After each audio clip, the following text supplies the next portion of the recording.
Good day thinkers, thought leaders, progressives, and dreamers. I'm Craig TheWriter Stewart, and this is So Much to Say YouTube TV.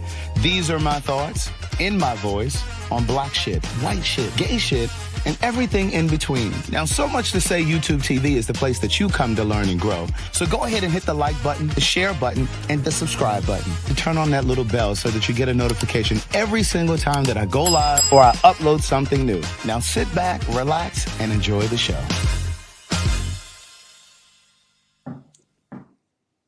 Good day, thinkers, thought leaders, progressives, and dreamers. I'm Craig TheWriter Stewart, and this is the Facebook and YouTube live versions of So Much to Say. These are my thoughts in my voice on black shit, white shit, gay shit, and everything in between. What's up, everybody, especially to my people that are in Chicago. It was so great meeting you guys in Chicago. Thank you for coming out. Thank you for the beautiful gifts. Thank you to the young lady who gave me these flowers. You see, I transported them with me on the plane and brought them back. Thank you to the two young ladies who wrote me letters.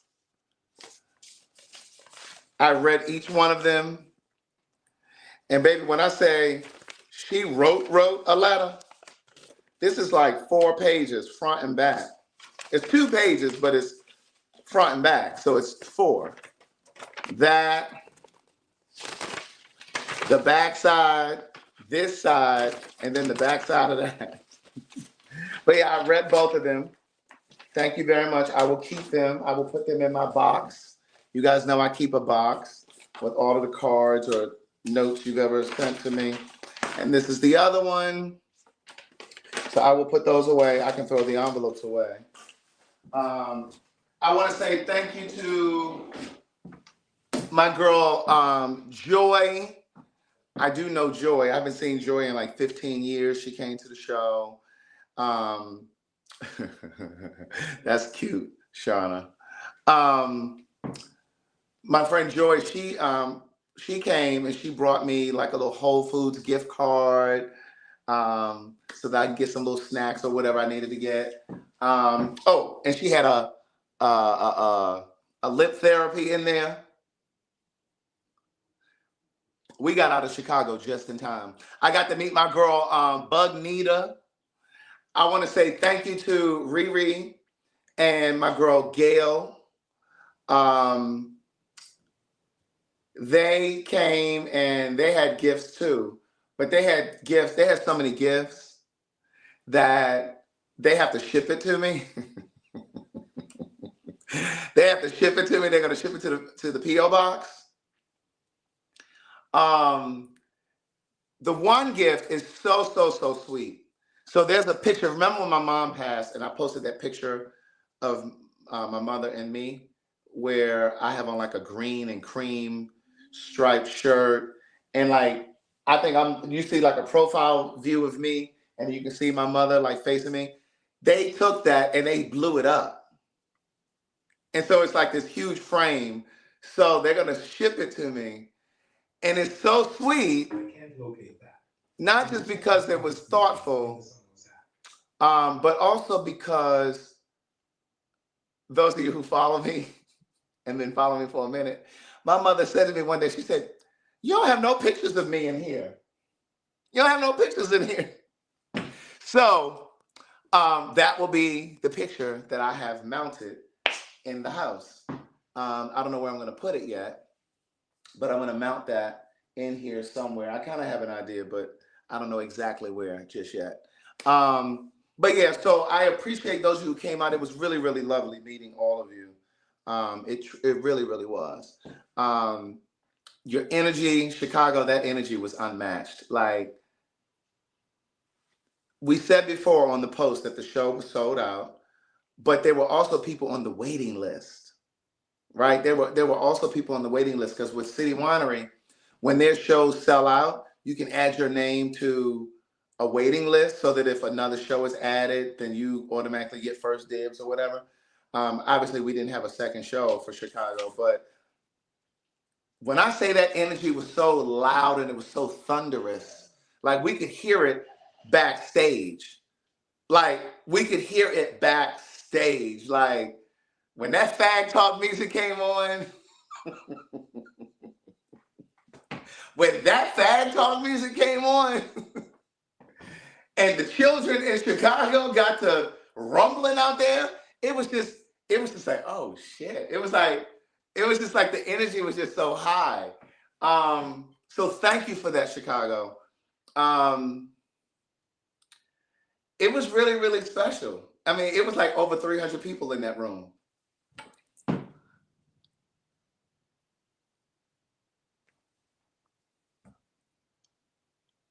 It's like that energy coming to you on a stage, like that was crazy. I thought it was amazing. I thought it was an amazing feeling when I went home and did the show, because it's my hometown. So it was just crazy, to think that I could feel even more. I don't know, even more like, I don't know what the hell it was. I mean, you know what I'm saying, motivated or whatever. But I wanted to talk to you guys about this Luther Vandross documentary. And I am going to upload some Patreon for you guys because I have some Patreon from Chicago, from backstage, all of that good stuff. And then also us being transported back to the airport, me, Madison, and all of us. So I'm going to put that up. And then it was me, Ryan, my friend Kim, Angela, and a few other, Scott, and two other guys who went to see this Luther Vandross documentary. Now, some of you didn't like when I talked about the Mary J. Blige documentary, right? Remember when we talked about the Mary J. Blige documentary, and I was saying that I didn't really enjoy it, and I talked to you guys about how much I excuse me, my voice is like almost gone. Remember, I was saying to you guys that I didn't feel like the Mary J. Blige documentary should have been released. Like I felt that way about that. I felt that way about the Wendy Williams documentary or Life Story or whatever it was. Like, but this documentary, you need to find it at your local theater. You need to figure out where it's playing, and it's playing in very limited theaters and cities apparently. We've been trying to see this movie since last week because I think it came out. I can't remember what date it came out, but it's been out for about a week and a half or so. But when I tell you this documentary, I'm gonna tell you why I didn't like the Mary J. Blige documentary in comparison to this. And I was saying this to them when we were leaving the movie. I personally believe that if they didn't have enough video footage or audio footage of Mary's early life when she first got started, and like the, what, you don't want them to see you? Go behind it. I am. She's stupid. She don't know I'm gonna turn the camera. I ain't gonna turn it. She almost ran through the wall when she thought I was gonna turn this camera around. Open up that window, Nim. It's a little warm. Maybe I should open up the back door, let a little air come through here.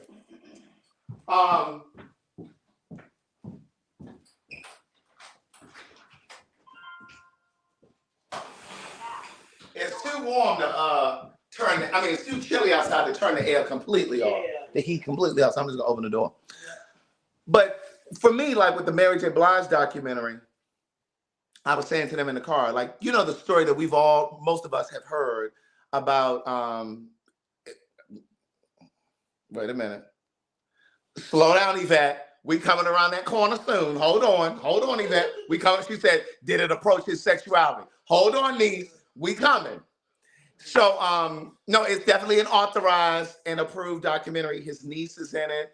The Luther Vandross estate was one of the executive producers, along with Jamie Foxx. But anyway, let me come back. So, like with the Mary J. Blige documentary, we've all heard the story of how she got her record deal because she recorded Anita Baker's Rapture, at some amusement park or whatever.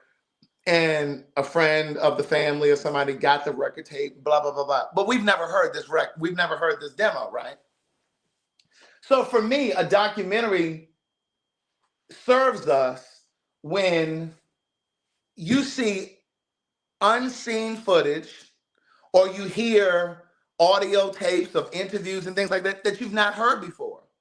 We don't, and that was the thing about the Mary J. Blige thing. It was just like, girl, we've already heard all of this stuff. There's nothing new in here except for a couple sit down conversations that happen present day. We want to hear about the stuff back then, like how you got to this point. Like we want to see all old video, home video, all that kind of stuff. This Luther documentary, it had all of the things. When I tell you, so you guys know when my first thing that I ever thought I could do was write music. That was what I started doing, right? And so I was just saying to Kim yesterday, I used to read the liner notes in the CDs, the records. I used to look at not just who was doing background, not just who produced the music. I was also looking at who engineered the song, who engineered the album, who executive produced the album. Like I was looking at all that kind of stuff. And so a lot of the stuff in this documentary, I knew about Luther. I had never seen it, but I knew some of this stuff. I knew he had written a song on the Wiz, the movie The Wiz. What was that song? Run, dun, dun, dun, brand new day, dun, dun, whatever. Can you feel the? Yeah, Luther wrote that. I knew he wrote a bunch of jingles. I didn't know which ones. But they showed like different brands that he did jingles for. So he was making a great living. I knew that he sang background for Bette Midler. They talked about that. I knew that he sang behind Roberta Flack. I knew that he sang behind David Bowie. But they had video footage of David Bowie, bitch, back in the day. Like they were in the studio and they showed him writing songs with David Bowie. Like it was really good. Like it was really, really good. And then like his background singers and his musicians that he worked with, they were with him for the entirety of his career. Some of them. But even the ones that came along as he, became Luther, they were with him for the rest of his career.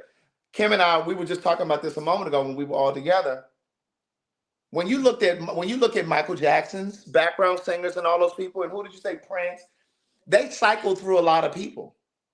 They had background. You couldn't look at those people and see, oh, that's the same background singer. Luther had the same background singers for years.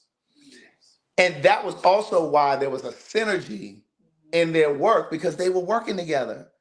And because of the way that he rehearsed them and the way that he was so detailed in how he layered their voices and it was surgical. And in like the way that you pronounce, like I was talking to them in the car coming home, he was so meticulous about the intonations, like how you pronounce certain words. That's important when you're trying to blend and you're trying to do harmony. Everybody has to pronounce the words the exact same way. So in addition to the vocal arranging, the ears, the harmony, it's your intonations, right? He was on top of all of that. And but it started with him singing at for Sesame Street. These were people that he grew up with. Some of these people, like some of the guys that he was working with, they were they were teenagers knowing each other. They talked about how he went away to college. He did 1 year. He was calling his friends back home. Well, what y'all doing today? What y'all working on today? And he only did 1 year of college and he came home. I mean, I'm not going to go into specific details because I want you to watch it. But the point is, it chronicled his entire life. Like, it didn't talk about when he was 10 and you know what I'm saying? It didn't show you nothing like that, but it showed you from the time that he was a teenager singing behind these different people and doing Sesame Street and how they jazzed up the numbers, like the number songs and the alphabet songs, how they jazzed all that stuff up. How he first started making a living doing those jingles, writing like jingles for like brands and companies and commercials. And he moved his mother out of her house, bought her a new place, bought himself. So he was doing well already. But then they talked about what was threaded through the story was his struggles with his weight. Forget about David Bowie and oh yes, let me tell you about that. So David Bowie was so fascinated. He was so in awe of Luther's gift, right? vocal arranging. his vocal arranging skills and all of that, and how he would just do like little things with his voice when he was just in the room, right? And he said, "Oh my God, I love this guy," right? Because one of Luther's friends brought him around. That's how he got in with David Bowie. And so David Bowie started allowing Luther to open up for him. Now, David Bowie, of course, was like rock and da da da, completely different audience of music audience. Um, but he had these huge stadiums full of people, and he would let Luther go out and sing his own original songs that were not on the radio for 30 minutes. And he said, of course, the people will be like, David Bowie, calling for David Bowie, wanting David Bowie to come out. And he said to David Bowie, listen, like, if you want to kill me, just take a dagger and just take me out. Don't let me die like this. He said, no, this is training you for the career that I know you're going to have. I'm paraphrasing, but that's pretty much what he said. And so he gave him a shot. And then he started singing behind Roberta Flack. Like he was singing behind Roberta Flack on the road, like he was doing shows with her. And then he said that sometimes he would be the one that would do the sound check to test the microphones, make sure the sound in the venue was right. Because sometimes Roberta Flack would have to do interviews and things like that. And she couldn't come to do the sound check. One day she came in, he in there singing, and she said, you know what? It's time you stop hiding behind me. So the same way that Luther eventually pushed Lisa Fisher out to do her own album, Roberta Flack did that same thing to him. And so then he started recording his own album, and then the rest is history. But it was a beautiful story. So to answer Yvette's question, but let me say this real quick. Don't forget we're going to Cabo. Now, I haven't really been on here doing a lot of lives because remember, my mom just passed about 5 weeks ago. But we about to get back onto these lives starting now. We about to be getting back on these lives because I had something else that I completely wanted to talk. I have 2 other things that I wanted to talk about, but I'm not going to talk about it tonight. I'm going to just leave this about Luther, and then we'll talk about the other stuff tomorrow. Because Gloria is flying in town tomorrow, too. So I may not even be able to get to it tomorrow because Gloria's going to be here, so that's going to be a whole nother level of foolishness. And Elliot is going to be here, too, because Elliot is picking Gloria up from the airport. This is just a little sidebar. We're going to come back to Luther in a second. But Gloria, I called Gloria when I was sitting on the plane before we took off from Chicago today. And I said, hey, what's going on? Da, da, da, da. And so she said, oh, nothing. I'm on my way to the store. I'm going to get me like a little light jacket or something to wear when I come down there. And I said, okay. She said, yeah, well, L is going to pick me up from the airport tomorrow because, I talked to him yesterday. And he said, yeah, because we got to go to the grocery store. We got to go and get some stuff, right? So tonight, before we go to the movie, Elliot texts me talking about, hey, are you going to pick up Aunt Gloria? Did you want me to pick? I said, no, I ain't got nothing to do with that.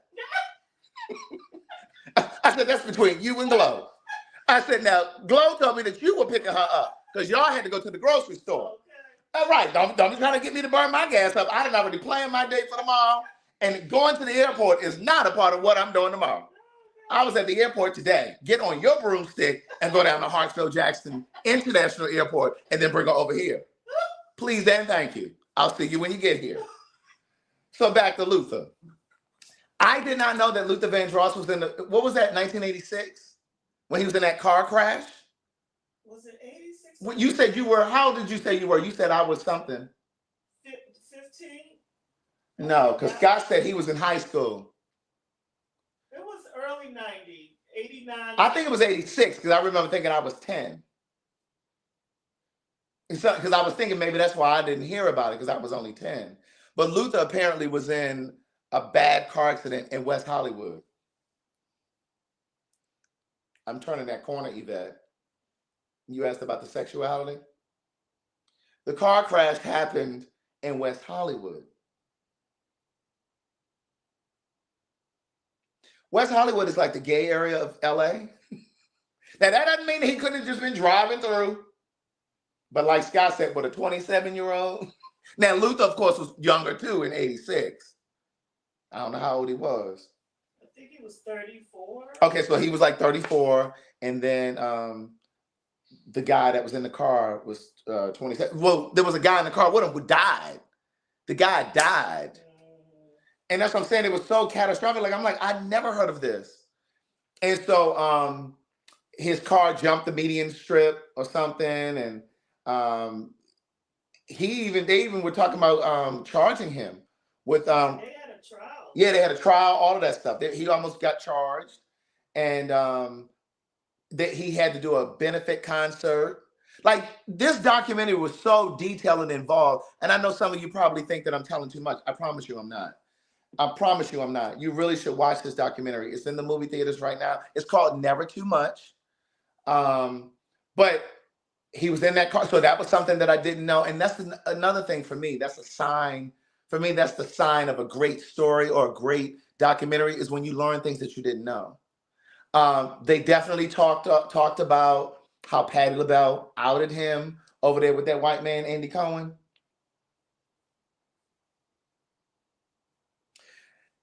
Um, his background singers would not speak on it. But you gotta say, Luther was clear. He didn't want it. He wasn't going to answer no questions. He wasn't gonna. Yeah, they showed a clip of an interview that I had seen years ago where he said, "It's none of your damn business." So his friends just honored. So his friends honored it. I'm sure they talked about it amongst themselves, but it's just like with you and your friends. When you have friends, there are things that if you passed away and you were a famous person, they're not gonna talk about it either. You know what I'm saying? So I just think that they didn't talk, they protected that. Yeah, huh? Even if they ain't. Even if they're not famous, right? You tell me, so I'm not gonna tell it after you die. That's Yeah. Well, Kim, I am kind of famous now. No, just oh my God. I'm just playing. I'm just playing. Oh my God. Look. I don't know if y'all heard her, but she said, "Well, even like with you, like if something happened to you, I'm not. Well, I am kind of it. No, I'm playing. Whatever. I had to go for that. I had to go there. I had to go there. But anyway, so listen. So Patti LaBelle was over there on Watch What Happens Now with Andy Cohen. And Andy simply said to her, why did he never talk about it? And she said, well, I think he didn't want to disappoint his mom. And, we talked about it. So she kind of acknowledged it. And the guy, there's a white guy, Richard Marx, who co-wrote Dance with My Father. Is it David Bowie or Bowie? Bowie. David Bowie. David Bowie? I don't know. Well, I think I probably was inclined to say Bowie because of Bowie, Maryland. Oh. But anyway, David Bowie. You know who the hell I'm talking about. Okay. They try to write the phonetics in the Stop. right. David Bowie. But what was I saying? Oh, Richard. Patty. Yeah, and the guy Richard Marx, who co-wrote Dance with My Father with him. He wrote some other stuff with him. He said they wrote for most of his career. But he said he didn't understand why people that he considered a friend would get on television and talk about it. Then they cut to Patti LaBelle. I said, "Ooh, that was shady." They cut the Patti LaBelle. I knew where it was going though. And yes, Robert, they definitely gonna keep me in check. Please believe. But yeah, so I mean that was a really interesting piece. But just from a technical standpoint, in terms of like music and stuff, and why I think his music was great, because we were talking in the car about how certain artists, they have a sound. Like most artists have a sound. Oh, he wrote "Jump, Jump, Jump" to it for Aretha Franklin. A lot of people didn't know that. But he had a sound, and it was like his bass lines were really round and really full. But then also, I was saying to them, if you notice, most of his background singers were women. He did have that one guy, but the female vocal was very prominent back there.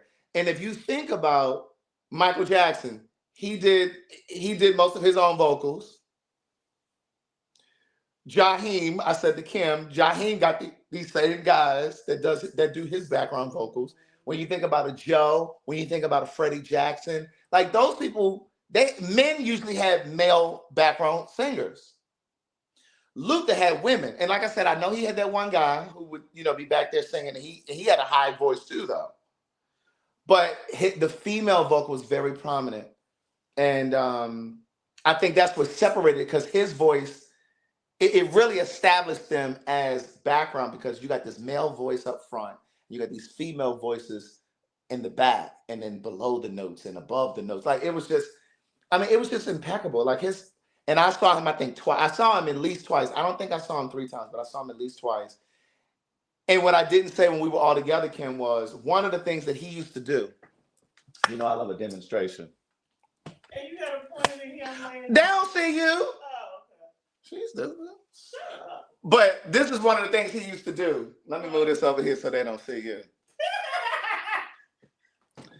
So, like, y'all on the microphone, right? And he'd be like, and it would be like one of those songs with like a long intro. And the music is just going, and then he would go, oh, yeah. And he would walk past the mic, and he would just do a note, and it would just go all through the whole. Yes. Oh, oh my God, that shit was like theatrical. Yes. I used to love that. Yeah. One thing that I wish they had gotten into it about, I mean, I wish they had mentioned that they didn't, and it's not really big or really important, but when he got into it with In Vogue, they opened for him. They opened for him on a tour one year, and they bumped heads. And I remember I was living in Baltimore. I was young, and younger. Watch it. And so, young girl. And so they had gotten into it. And I remember it being in the newspaper that they had bumped heads, and they were calling him Lucifer. They were I remember in the article it was calling him Lucifer, right? And basically because he had a contract with them as the opening act, and in the contract they could not wear beads or sequins in any of their dresses because his girls wore beads and sequins. Right. And them girls came out there with some sequins or some beads or something, and honey, he tore them up. I don't blame him on that. That's right. That was in your contract, yeah. Right? But then he and Anita Baker got into it too. I don't remember what that was about though. But you know, I don't. But see, she's showing her ass with Babyface, so you know she probably was the problem back then. She probably was the problem with Luther. Lisa Fisher was backup for him for 22 years. That's unheard of. That's what I'm trying to tell you. Who sticks with now? You know who got background singers like that? Maxwell. Oh yeah. That girl that's behind, and I don't know who else is back there, but that girl. And Sade. But remember when we were at Hampton, and Kim is older than me. I met Kim, I was an undergrad. She was a grad student. So we're 10 years apart. But we went to see Maxwell. That was the first time we had ever seen him. You remember that? Yeah. It was me, you, and who? We were in the front motherfucking row. You remember that? Yeah. You remember who we were with? Sonya. Yep. Her girlfriend Sonya, right? So we're on the front row. And at the time, I just wanted to write music. That's what I thought I wanted to do. And remember, I had my songs, and I had my songs, these songs that I had written in a clear, and I passed it to him. I handed it to him. Kim just said, here. She kept trying to get him to look at me. Oh, God. I was screaming. Yes, he was screaming. And then he would look at her. She's falling out. I'm like, yo, get your stuff together. Pull it together. She's falling all out. I'm like, girl, if you don't pull it together. But Maxwell has background singers that have been with him for years. Like that girl. Now, like I said, I don't know who else is back there with him, but that girl, she was with him when we went to when we were at Hampton. Because she was on the stage. Who? The girl. Oh, yeah. Because Kim was like, how was she anyway? Why is she singing? You remember that? She was like acting like she was jealous. I'm like, this lady is at work. She was in love with Maxwell. But the other day, Kim said, oh, child, I don't know what he got going on there. We do not like this new style with these braids back here, with these beads and this hat.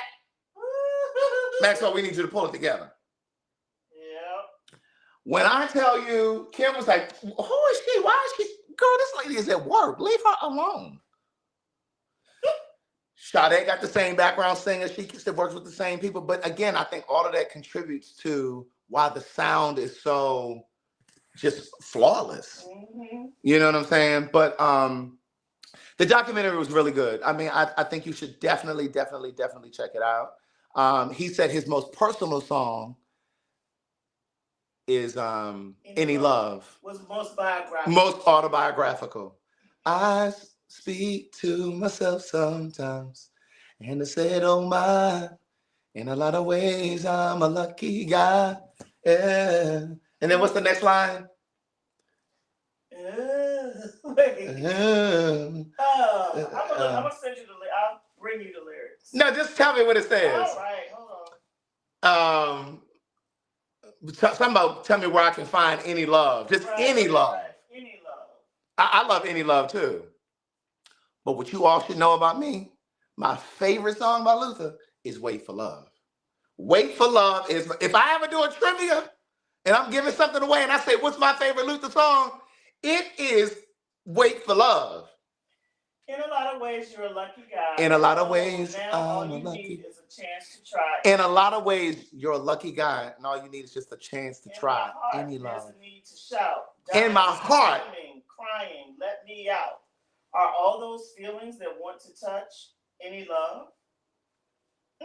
Now, I'm going to tell you something that I shared with them in the car. Now, I'm not going to tell you who said it because this person is still alive. Who? I just told you in the car. Go ahead. The Wiz. Oh, yeah, right. So speaking of The Wiz, like I said earlier, So Amazing is my shit too. Don't play. That's my shit too.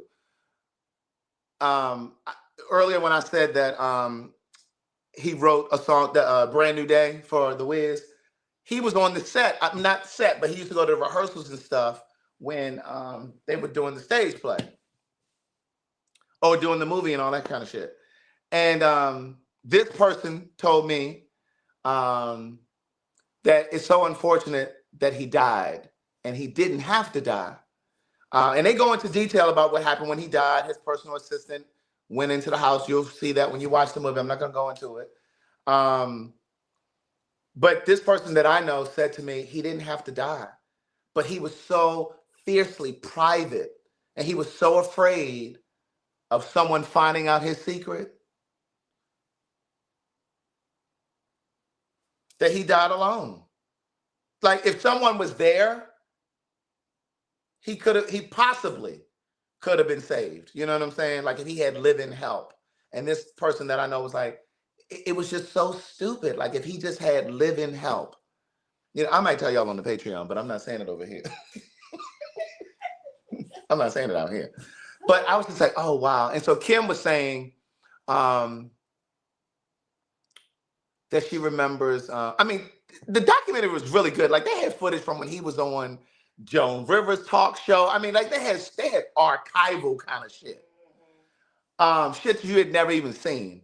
And but when we saw the interview with him and Oprah after he had the stroke and he was in that chair, in that, was it like a wheelchair? Yeah, it was a wheelchair. He was in a wheelchair. His hands had kind of curled because he had a stroke. He had a massive stroke. And his hands were kind of curled. And his mouth was kind of twisted. You know how it is when a person has a stroke. And he was talking to Oprah, but the phonics weren't there. And Kim was like, you said you thought he was going to make it. You thought he was going to sing again. Yeah, I guess because I just did not want. She thought he was going to recover and be able to sing again. Right. And I said to her, I thought the complete opposite. I didn't think he was going to die. When he died, I was shocked. I didn't think he was going to die, but I knew when I saw him in that chair, I said, oh, he will never sing again. He would never sing again. And his only #1 song that he had on the pop charts was Dance with My Father. And that was his goal. Like, he was trying. He didn't even get to enjoy it. I mean, he knew about it because Clive said he told him and he understood what he was saying, but he didn't get to enjoy it. Right. And but he wanted to cross over. And they talked about race and racism and his weight and how he was aware that the record label was spending 3 times more for promotion on their shit than they were on his shit. Can I say something? Because I see a lot of people saying that Here and Now, it's not coming to their area, but I'm sure this is going to be streamed soon. It is going to be streamed. It's going to be streamed next year. I did see that. Yeah, 2025. Yeah, it's going to be streamed sometime next, in the first quarter of next year. I can't remember what month. The other thing is, I see a lot of people saying, well, if they don't talk about his sexuality, I don't want to see it. But you got to give this man grace, right? Because that weight thing was tied to that weight thing was tied to his sexuality, and it was tied to him dying. He struggled, man. You could see, like, It's heartbreaking. It is heartbreaking. And I'm going to tell you something. As a 48-year-old person, and then the other caveat that I'm going to add to it, as a 48-year-old gay person, looking at that old footage of him, oh, I can see it all over him. Yeah. I can see it all over him. And I don't just mean the gay. I can see the sadness. Yes. I can see the loneliness in his eyes. So don't hate on him because Yeah. That was his choice. Yeah. We have to honor that. Yeah. And you know, I mean, you don't need him to say it. You know he was gay. Exactly. And like I said, the guy Richard Marx, who co-wrote songs with him, said he didn't understand why a friend of his would share something on television that he never said himself. So it was clear that the people close to him knew. Yeah. And yeah, so I mean, you really don't need them to say it because they give you enough to know. And the other thing was how they talked about how he was just a great person, but every interview they wanted to go to the wake. They wanted to go to his wake. And that's, you know what I wanted to say to you too when we were having that dialogue coming in the car. And we can't say too much because, but it's just like, girl. I know. It's not that easy. And also, can anybody else get a word in? I mean,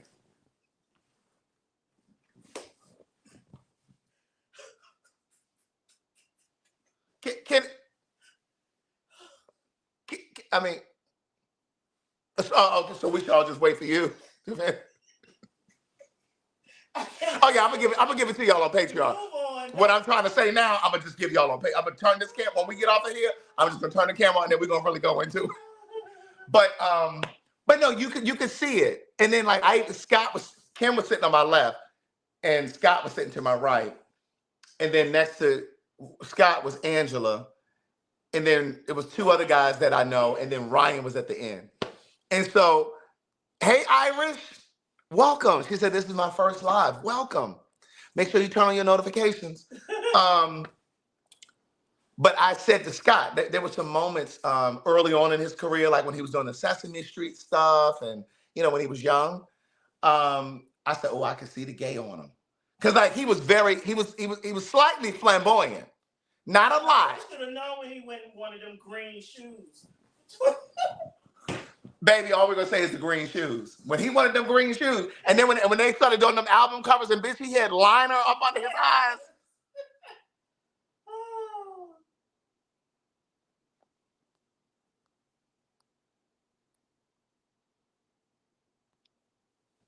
When he had that liner up under his eyes, I was like, oh. But it was just like different gestures that he made. Right. And Bug Nita, I just said hey to you. You weren't in here though when I said I saw you last night. It was just certain gestures. And I said to them, I said, I can tell that he manufactured his movements by the time he put those albums out. Like he wasn't moving like he was when he was younger. When he was younger, he was just a little more handsy. He was real handsy, and he would do little things, and his little shoulders. His little shoulders and things. And but then by the time we met him, you know, he didn't do all of that. He didn't gesticulate like that. He didn't do all of the stuff. You know, he kind of spoke a little bit, you know, just kind of, he was a lot more reserved. But it was a great documentary. It was so well done. Jamie Foxx, like I said earlier, was one of the executive producers, and some other people. And then Luther Vandross Estate was an executive producer as well. And the only family member that they showed in there was his niece. It was the niece, right? I think that was the only family member that they showed. They showed clips of his mama, but you know. They showed clips of his mom, but of course she passed years ago. They showed his funeral, parts of it. And then that Alicia Keys got on the microphone at the funeral. Who passed her the mic? Who gave her the mic? Who? Alicia Keys. She snatched that because nobody gave her that. Right. Not when you got Aretha. Right. Stevie. Patty was standing there with that yellow dress on. Girl, and she was just out there. Like, girl, wait. Right. Why are you here on this microphone? But yeah, Dionne Warwick spoke. I mean, I said on Phag Talk that Dionne was the girl back in the day. Somebody said, Craig, I love Alicia Keys. Okay. Okay. You gotta admit her voice ain't up there with them. Yeah, good night. Good night. Alicia keyless. But we got some things to talk about when I get on this Patreon. But and I'm gonna upload it for you tonight. But Dion was the girl. And I've said this so many times on Phag Talk, but Dionne Warwick was the girl. And he looked up to her, and it was such a great honor for him when he worked with her and when he worked with Aretha. Roberta. Yeah. He loved them. He loved female vocalists. That was his thing. Most gays do. And so what do you mean when they ask him, did he get swept up? What that mean? By the supermarket sweep, honey. They addressed that too. They said they didn't like that y'all was saying that he had the AIDS. Yeah, that was a lie. Yeah. Well, I don't know. And I'm not saying that he did or didn't. But he said that there was a rumor. But I got a girlfriend who was a nurse in New York who said that he used to come up there to this hospital and one of his friends had swept up. Yeah. But that doesn't mean Luther had it. Right. But she used to tell me that that was his boyfriend. But still, that doesn't mean, I mean, I've dated people that were positive. Yeah. So it doesn't mean, and I'm not positive. So that doesn't mean that just because he was dating somebody. But anyway, but they did address that. He said that it was a hurtful rumor and just this, that, and the third. But he battled with his weight, and he was diabetic, and that yo-yo dieting that he was doing, that up and down. I think that's probably what led to. He was diabetic, right? Yeah. Yeah. And that's I think that's what his friends said. It was too much on his body going up and down like that. He was losing 120, 150. Yeah, he was losing like 120 and 150. That's a lot. And that's a lot on your heart. Yes. Yeah. But it was an excellent documentary. It really, really was. It was so well done. I mean, the music itself was so nostalgic. Like when those songs came on, Kim was crying. You think I didn't see that? Luther was it for me. She says this. So who died first? Prince or Michael Jackson died first? Yeah. I didn't know that you felt like that. I mean, I knew you loved Michael Jackson, but I didn't know that it like crushed you when he died. Like I remember I grew up on Michael. I was running behind tour buses. My mother I was crying miserable. I forgot what tour it was. She bought tickets from a scalper because I was just all to pieces. Because she waited too long and it was sold out. And did the tickets from the scalper work? Or they were? Yeah. Okay. I got in. I went by myself little. Because I just could not live. You got to get me in there. Yep. I hate that I never saw Michael Jackson live. What? I never saw him live. Wow. You saw Prince. I never saw Prince live. Oh. But I'm going to tell you one thing. If Sade Adu come anywhere near, listen, she ain't got to come to the United States. I'm going to fly to see Sade. Because see, that's a flawless show. I know it is. I remember years and years ago, she came here and India Ari opened up for her on one leg. And I think John Legend was on another leg or something. But I remember when she came here, Alicia said Prince's death crushed her. It crushed Kim too. Yeah. But we coming to Prince. We ain't got there yet. But when Sade came here before, India was opening for her. I was broke as a joke. Yeah. I couldn't go if I wanted to. And my brother went to see her 3 times in Atlantic City during her last tour. You know, she disappears for years. She disappears for a decade or longer. Yep. That's why I said if she comes anywhere near, she ain't anywhere near a concert hall, it ain't got to be in the United States. That band ain't no joke. That Sweetboy, whatever they Sweetback. Sweetback, yeah. Sweetback. But Maxwell uses some of them too. Yeah. I mean, he can since she be taking off these long ass breaks. Exactly. Look, Maxwell, you think I can use your band since you go? Okay. Right. But when Michael Jackson died, Kim said it hit her really hard. But I remember when Prince died. I took off work. She did I thought it was a lie. I had to go home. She did like the white folks do when they have cats and dogs that die. Remember before that, he had got sick coming here on the plane. I remember. He was at the Fox. He was. Yeah. He was like, I ain't going nowhere yet. I was like, whoo. And the next thing you know, he dead. But how long was that after? It was weeks. It wasn't long. Oh, it wasn't long. No. Oh, wow. And then she said it really hurt her when Luther died. Now I didn't know that either. But now when Whitney died, let me tell you something. The only singer that it really hit me like that was Aaliyah, and I was not a huge Aaliyah fan. You were in New York, remember? I was, because remember I just bought that album. I went to the Village and I bought that CD. Yeah. And damn, I can't believe you remember that. See, I remember all these details. Excuse me. And she was like, I don't know how the fuck you remember all this stuff. Because I was telling her about my high school guidance counselor the other day. She's like, you remember her name? I said, yes, indeed. But I was in New York. It was in the summer because she died in August.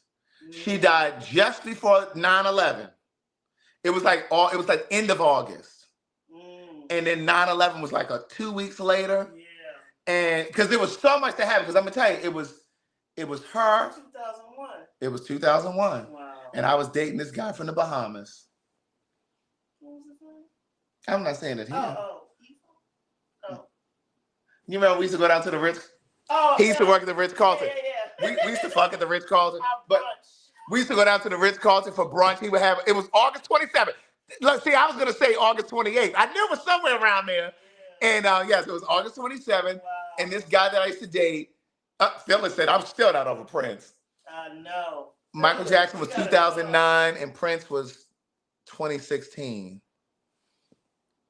So wait, Aaliyah was the 27th or was it the 25th? Because somebody is now saying the 25th. It was the 25th. I knew it was somewhere, it was the 25th. I knew it was somewhere at the end of August. Yeah. And so I remember she died, then a plane dropped down out of the sky. It was an American Airlines plane. It dropped down out of the sky at Jamaica, Queens Bay. Do you remember that? And then it was 9/11. I said, oh, bitch, I'm not flying no more. I'm finished. If I can't get there by a car, he is not going. Lord. It was like back to back. And I was like, oh, bitch. Said her body was still in the seat. Yes. And then like the plane caught on fire. And I just think about all that hair she had because she was coming from a video set. So that just traumatized me because she was young. And I just felt like that was a horrible way to die on a plane. And that didn't have to happen either. Why did they have to put all that luggage? They knew that luggage was too heavy. It was too much. And the stories were that the team was like, no, we need all of this stuff. It gotta go. And child. How many people died on that? I can't remember how many people died on that plane, but I remember it was like her makeup artist and a hairstylist. But that choreographer girl didn't. Fatima and another guy ended up getting on another doing. How come the luggage couldn't have went with them? Well, I mean, well, she was leaving from the Bahamas, flying to Florida because she was doing something else, and I guess they needed that equipment. They said it was 9 people. It's 8 or 9, somewhere around there. She was offered a plane. Oh, but Hype Williams took it or something. Yeah, I remember that. I remember that. But so that affected me. But I can't think of any other singer that passed where I was just like traumatized. Now, Oprah Winfrey leave here. You gonna be crushed. I might be all to pieces. That one ain't gonna crush me. I don't know, because I mean, upset, I don't know now because I mean, Oprah really isn't really like present as much. You know what I mean? And I know y'all have y'all issues with Oprah and whatever. But I love that woman, and you can't deny what that woman has done for humanity. No, you can't. You know what I mean? That woman has just done a lot for mankind in terms of her philanthropy and just the way that she gifts and uses money to really affect humanity. You know what I mean? Whether it's that school and but even the way she just think about the beginning of her career, just the information she brought to us. Yes, the way she opened our minds up about just whether it's reading or the whole theory behind The Secret and how you manifest things in the life that you want, and all that kind of stuff. Like you cannot deny that woman's impact. And I know people feel like she was too close to Harvey Weinstein. I'm like, I don't know how close they were. Y'all want to say that because they were investing in movies together. But you know what I'm saying? It's just like, I know people and I'm close to people. But if they get caught up in some scandal, all of a sudden I'm associated with that. That ain't got nothing to do with me. Oh, well, shit. What? You could have at least brought Harvey Weinstein on and grilled him like you did R. Kelly and Michael Jackson. And I despise that shit Gail did when Kobe died. But my thing is, then just the devil's advocate, what if Oprah did reach out to Harvey Weinstein and he just refused to do any interviews? Well, they didn't talk about it, period. Okay. They didn't talk about it, period. Okay. Well, that's kind of like Madison. Madison don't ever want to talk about shit where she's cool with people. I'll sit over there and talk all day. The truth is the truth. But that's absolutely it. The truth is the truth. You know, so Madison will be like, we can't talk about this, Craig.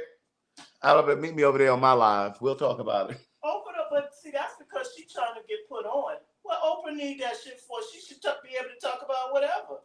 True. Well, here we go again. What? Say it.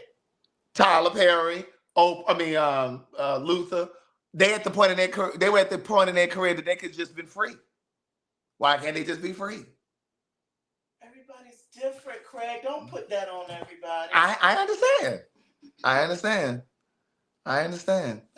You know, and I used to really get upset when huge stars that I knew was gay didn't come out, because I felt like that was an opportunity to help somebody else who may be struggling, who may be on the verge of suicide, who may be whatever.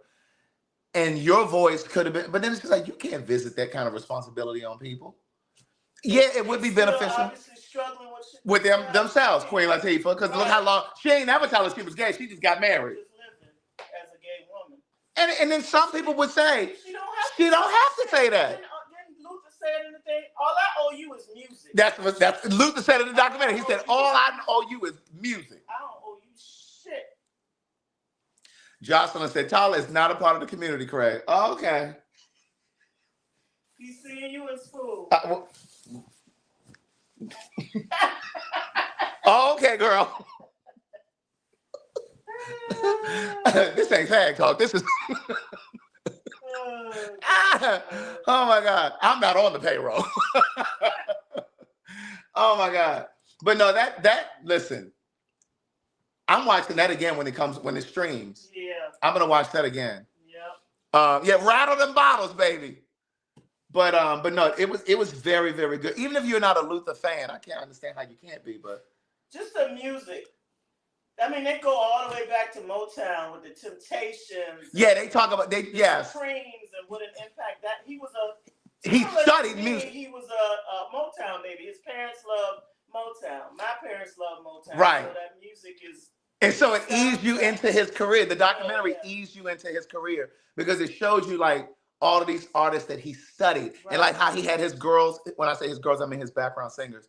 When he had his background singers in those gowns and suits and sequins and all that, it was because he was studying Dionne Warwick, and she would do her hands like this. And Bette Midler had background singers dressed up in wedding dresses and tuxedos. Like it was a stage performance. And so he studied all of that. Tell him what his mom would do as punishment for him. This is how she should. Mama always know. Man, you might be in documentary. Right. I mean, you might. I'm reading the comments. You might be in denial. Right. But when he didn't do what he was supposed to do or whatever, her punishment would be to not allow him to watch. Ed Sullivan and Dionne Warwick was performing. The Supremes. She wouldn't let him watch the Supremes, and so that would be his punishment because she knew he loved them. Mm-hmm. You know what I mean? And see, one of the things in the gay community, one of the things that we'll say. Like sometimes like people on the straight side, sometimes straight people only think that a person is gay is if they give it, hey, Miss Thang, and hey, you know, they're giving all of that. But we know that there are other little telltale signs, like a music collection. A man, and all he got is the divas, Whitney Houston, Patti LaBelle, and all them girls that sing, he's probably gay. Straight men ain't gonna just have. I forgot about that with him and Mariah. Right, Mariah. Yeah, they had Mariah Carey in it. They talked about how Endless Love came. Was she wearing that necklace? Oh yeah. They talked about how they into Diana Ross and all them children. Yeah. Good night. Good night. But they talked about how Endless Love came to be. That song Endless Love with him and you know how they remade it. So that was interesting to see, to hear that. Mike said, "Stop telling our secrets." Is that Mike from New York? No, it's another Mike. But yeah, but it's true. You know, it's just like when you look at somebody's music collection and you're not sure if he gay or not. Yep. Oh, okay. Oh, he got us the Stephanie Mills, a full Stephanie Mills collection. Elliot. Not the full Stephanie. Full Stephanie Mills. All the way back to the Wiz. He's probably a Phag. But no, it was really good. Like I was hungry for more. Like I didn't want it to end. I wasn't ready for it to end. Like wait, I saw the documentary last night. It was so good. I missed that type of showmanship, and we're gonna come to that showmanship. And I loved how they stressed how he understood the business side. Yes, indeed, yes. And that's lost too. He was like that man said, he was an astute businessman. But like Kim said, like a lot of these artists, they need media training, elocution classes.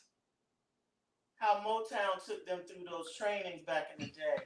They wouldn't let you go out on stage and polished. Together. And here's the thing: there's nothing better than love. Yes, I love that song. But elocution classes, where you learn diction and how to speak. Mary J. Blige, Beyonce. Somebody said Selena hurt me when I watched the movie as a child. That's why I don't have no friends today. Why you ain't got no friends? That lady was close to her. Yolanda Saldivar. Yeah. Oh, you remember her name? Girl. You remember the murderer's name? Yes, indeed. And they need to keep her in jail. But I think she got out. Did she? Isn't Yolanda Saldivar released? Is she released? Lord. Elocution. They needed an elocution class. I want to know if she's out of jail. Where's my phone? Let me look. Yolanda Saldivar. It seemed like she got out or she was coming up for parole. That's a mess. They saying they think she is. She's supposed to get out next year. Why did she do it again? She was an obsessed fan, and what happened was she was president of her fan club. She was the president of her fan club, and what happened was she started stealing money. She was stealing money. And Selena found out. Selena found out. Well, her father found out and told Selena, and Selena tried to terminate her, and she cried and acted all, you know, she would, I love you, and I would never do that. And so she fired her, and then Yolanda got her to come to that hotel. Oh, they said she's eligible for parole next year. Still in. Okay, yeah, she got life. But they try. Let me come to Susan Smith, that white lady that ran them kids in the water. Her parole was denied today. Oh, it was? Denied. Oh, good. She done drowned them boys and blamed it on a black man. My father never forget. My father was like, "Ain't no black man looking like that picture." Remember that picture they drew? Right. Big lips. Get out of here. But so Selena went to the hotel because she asked her to help her because she was living in a hotel and I think she had trying to move or something. She asked her to come help her and she shot her and she killed her. And she tried to run to the front desk. She did run out and there was blood trailing. Because you need to watch that series. And she ran out and people were yelling, because they incorporated the phone call. Yeah. But Susan Smith was supposed to get 30 years of life or something. She got life, but she was up for parole now. And I think it's been 20 years or 30 years? I think it's been 30. I think it's been 30 years since she ran those kids in the water. And why I keep saying it like that? Ran those kids in the water. She drowned them in a car. She ran the car into the water. And they were in a car locked with the windows up. That's heinous. Because her boyfriend didn't want no kids. But that's just like this black girl. We just talked about this on Phag Talk the other day. This black girl, her boyfriend, something was going on with the boyfriend. I think he left her or something. I don't know if it was the kid's father. Right. She jumped off the fucking Niagara Falls, bitch. Oh, her, I sent you there. That was crazy. They said I don't think they're going to ever find that body. Girl, good night. No, you're not. That's not happening. Girl, that is not happening. In Niagara Falls? Bitch, first of all, I can't even imagine climbing over that railing. Right. Lord Jesus. And you hear all that water crashing. Yes. And you jump. With the children. My God. That is insane. So yeah, that Saldivar had been embezzling money from both the fan yes. and boutiques. Yes, yeah, because she had those boutiques. She got fired. Yes, yes. And so the father picked up on it, at least in the movie. Oh, she told Selena to meet her at the Days Inn to get records. Yes, because Selena was like, I need those papers. Yeah, yeah. She said, well, I couldn't. First, she said she couldn't find them. Then she had her come to the hotel because she was at that hotel, and she shot her in there. And Selena tried to run down to the front desk, and she died. I mean, she fell down in the front at the lobby of the hotel. But yeah, like that's crazy.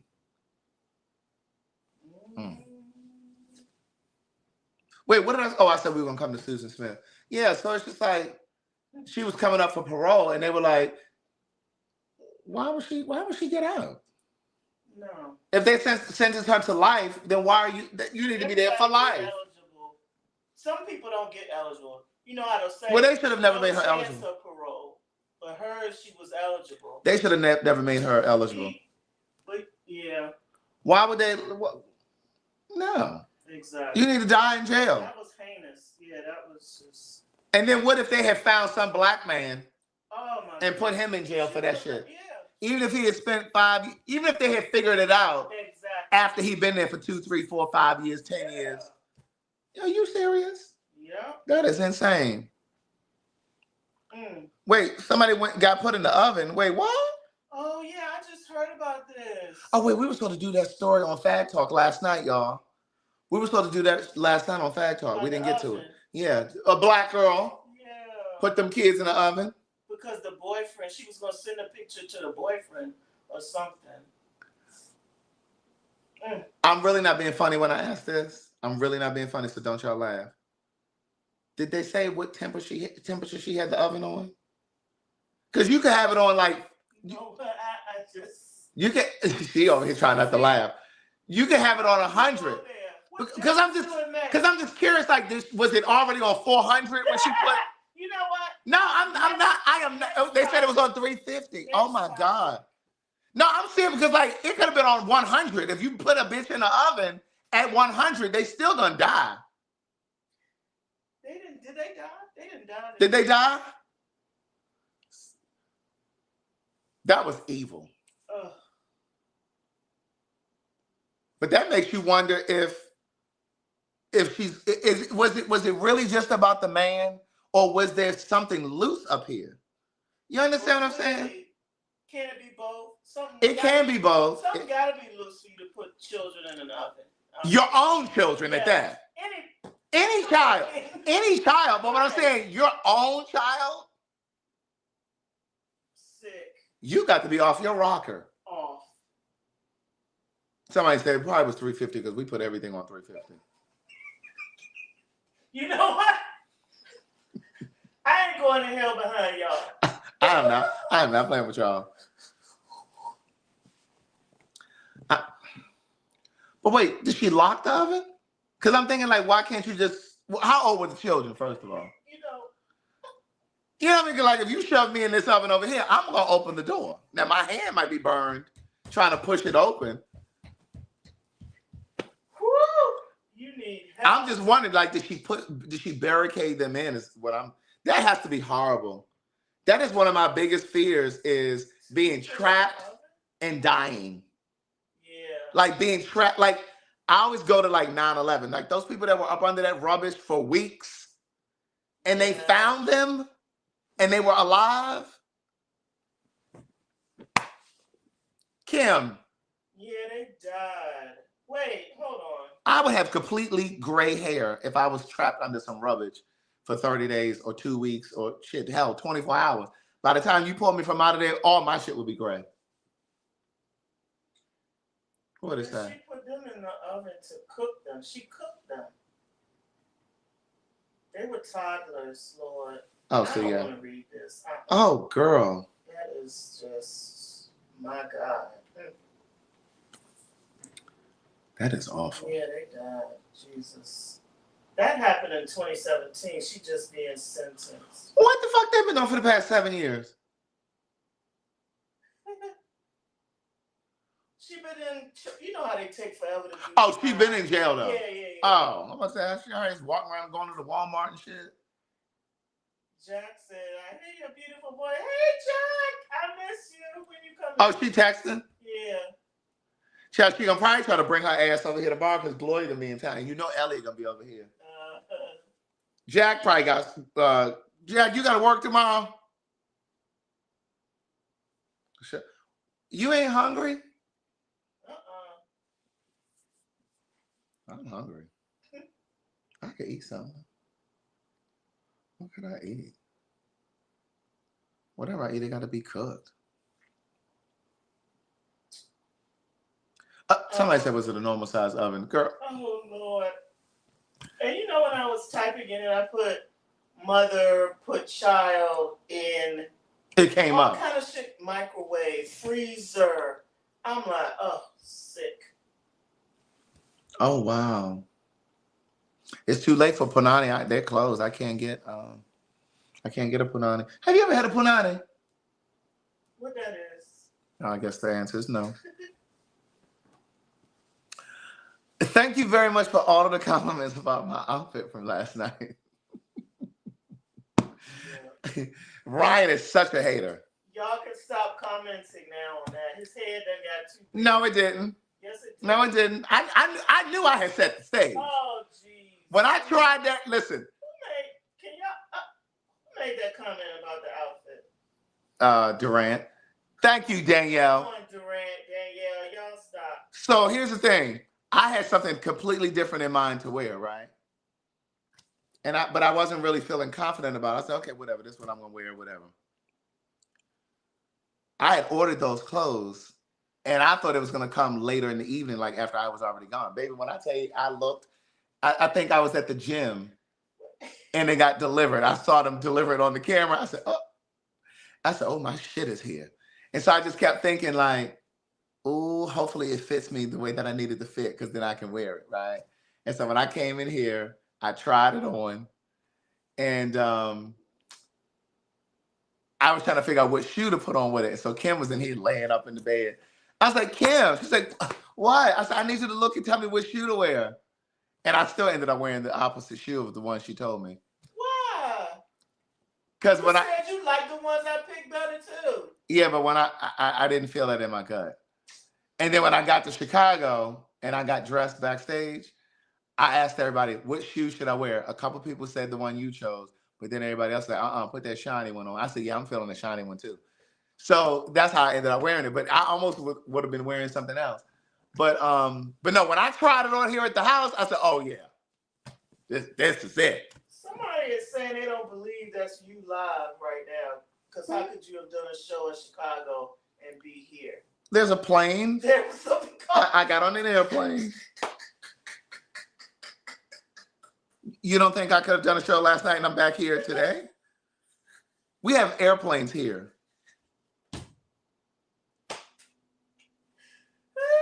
Y'all don't have airplanes where you live? Y'all don't have airplanes? Y'all don't have airplanes. Oh God. Oh my God. Oh, we knew it was snowing that night too. We knew it was gonna snow. It's snowing tonight. It was supposed to start snowing tonight. Oh yeah? Yeah, in Chicago. Wow. We were like, oh yeah, we got to get out of here. But yeah, he thought we were coming on a horse and buggy. Girls, we were coming by horse and buggy. We probably would be somewhere near Ohio or somewhere, I guess. Somebody said close the blinds. I don't know what Can't nobody see in here. Maybe it's causing a glare. No, it ain't. I'm looking right at it. Oh my God. Somebody said that was just a slow statement.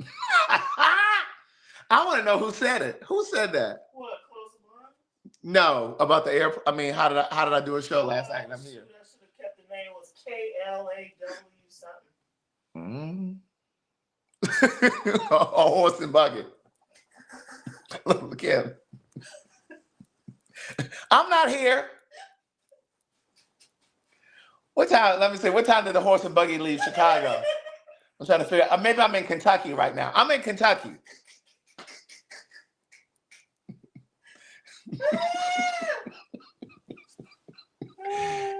And you know, horses, it's not like a car, right? So they're gonna have to stop and rest. They might have to shit. So, you know, I might not be here until tomorrow or something, or the next day. But yeah, but I love Chicago. I haven't been to Chicago in so long. That was the first time I'd been there. I think that was the first time I've been there in like 8 years. So I'm gonna tell y'all this story. The road lizard. Baby, crazy as a road lizard.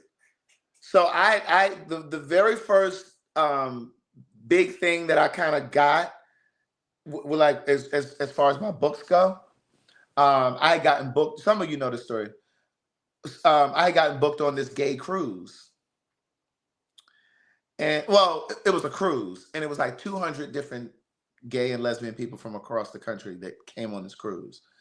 And so I was booked to do like a men's workshop and do like a reading from the book, and then I sold books. So on the cruise, I ended up meeting this guy, and he was from Chicago. And you know, he was sweet on me and stuff, all on the cruise. You know, but I was on the program, so I wasn't trying to mix business with pleasure, right? I was on the program, and so like I didn't want to be like, oh yeah, you know what I mean? So, well, the last day of the cruise, I was like, okay. So we exchanged numbers and stuff like that, you know. And so he flew back to Chicago.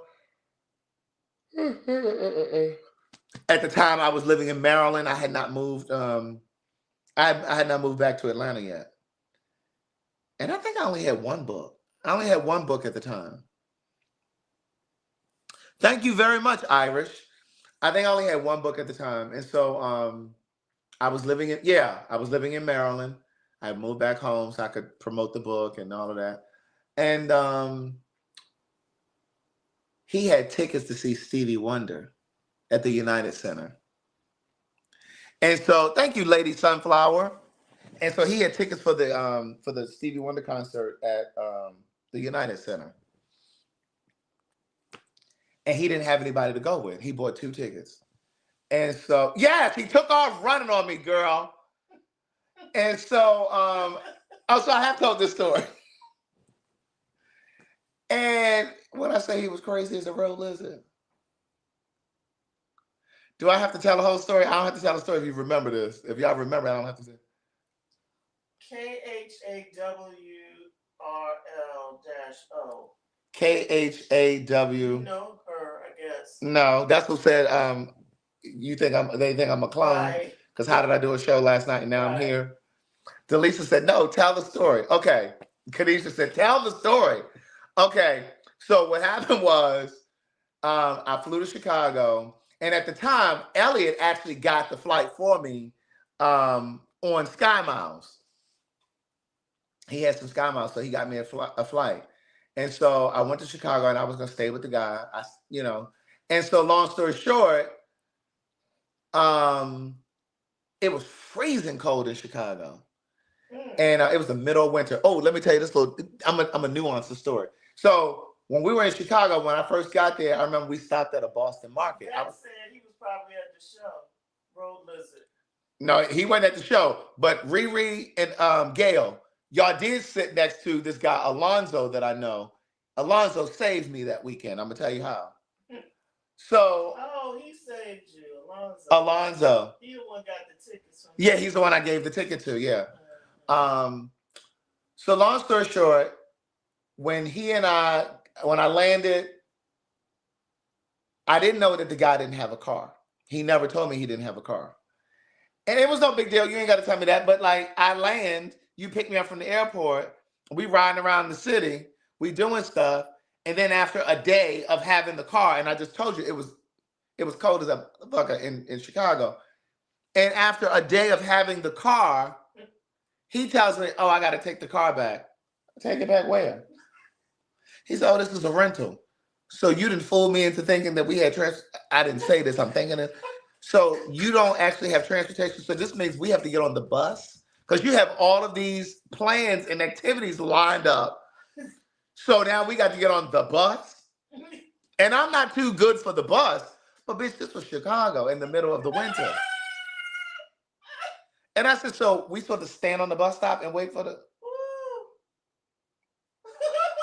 So when I get to Chicago, we go to the Boston market. I was still eating meat at the time. We go to the Boston market. There's a homeless lady outside of the Boston market, a black lady. And I said, hey, she came up as soon as we got out of the car because it was frigid, bitch. When I say it was frigid, bitch, it was frigid. It was that kind of cold, bitch. If you didn't have a hat on, it felt like, you know how you drink like a Frosty or something and you get that brain freeze? Bitch, that's what it felt like. That wind is serious. And I did not have on a hat. Oh, God. Bitch, it felt like knives were going in my forehead. And this lady, time I got out of this rental car, she intercepted me before I could get to the door. What? People ask about that Shoney's story. Girl, I'm going to tell you the Shoney story next. Leave me alone about that Shoney. Alonzo did not work it up there at Shoney.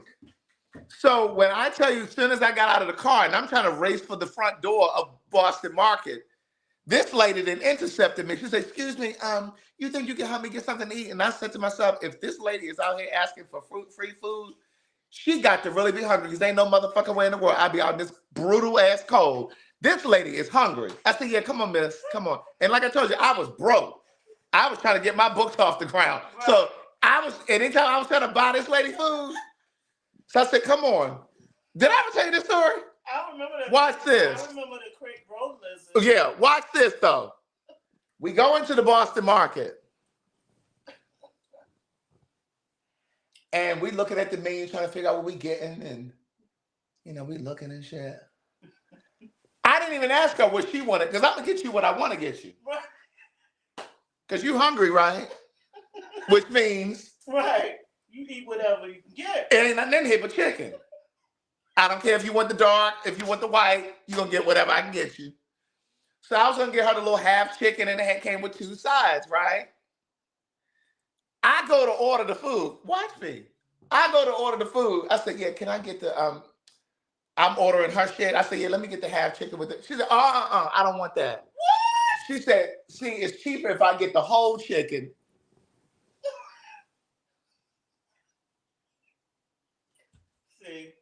I said, oh, yeah. Well, really I said, oh, well, then you must not be hungry now. I said, I'm not getting, I said, I'm getting this. So then I think he ended up getting, because I didn't buy it. I was on a budget. I was just trying to be nice. She wanted the whole. She said, oh, no, I want the whole chicken. See, it's saving you money if you get the. This is what she said to me. She said, it's saving you. And then she had the nerve to speak to one of the guys back there at the rotisserie. Hey, John. I don't remember. Now, I don't remember the man's name, so I made the name up. Yeah, it was a black lady. And I'm making the name. She said, hey, Tony. And then, and like I said, the guy, the road lizard, was like, he went on and paid for it.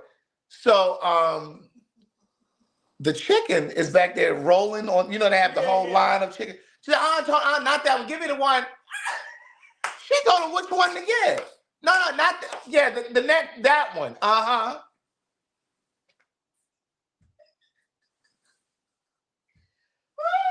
Wait, what? So we get the food, we go to his house.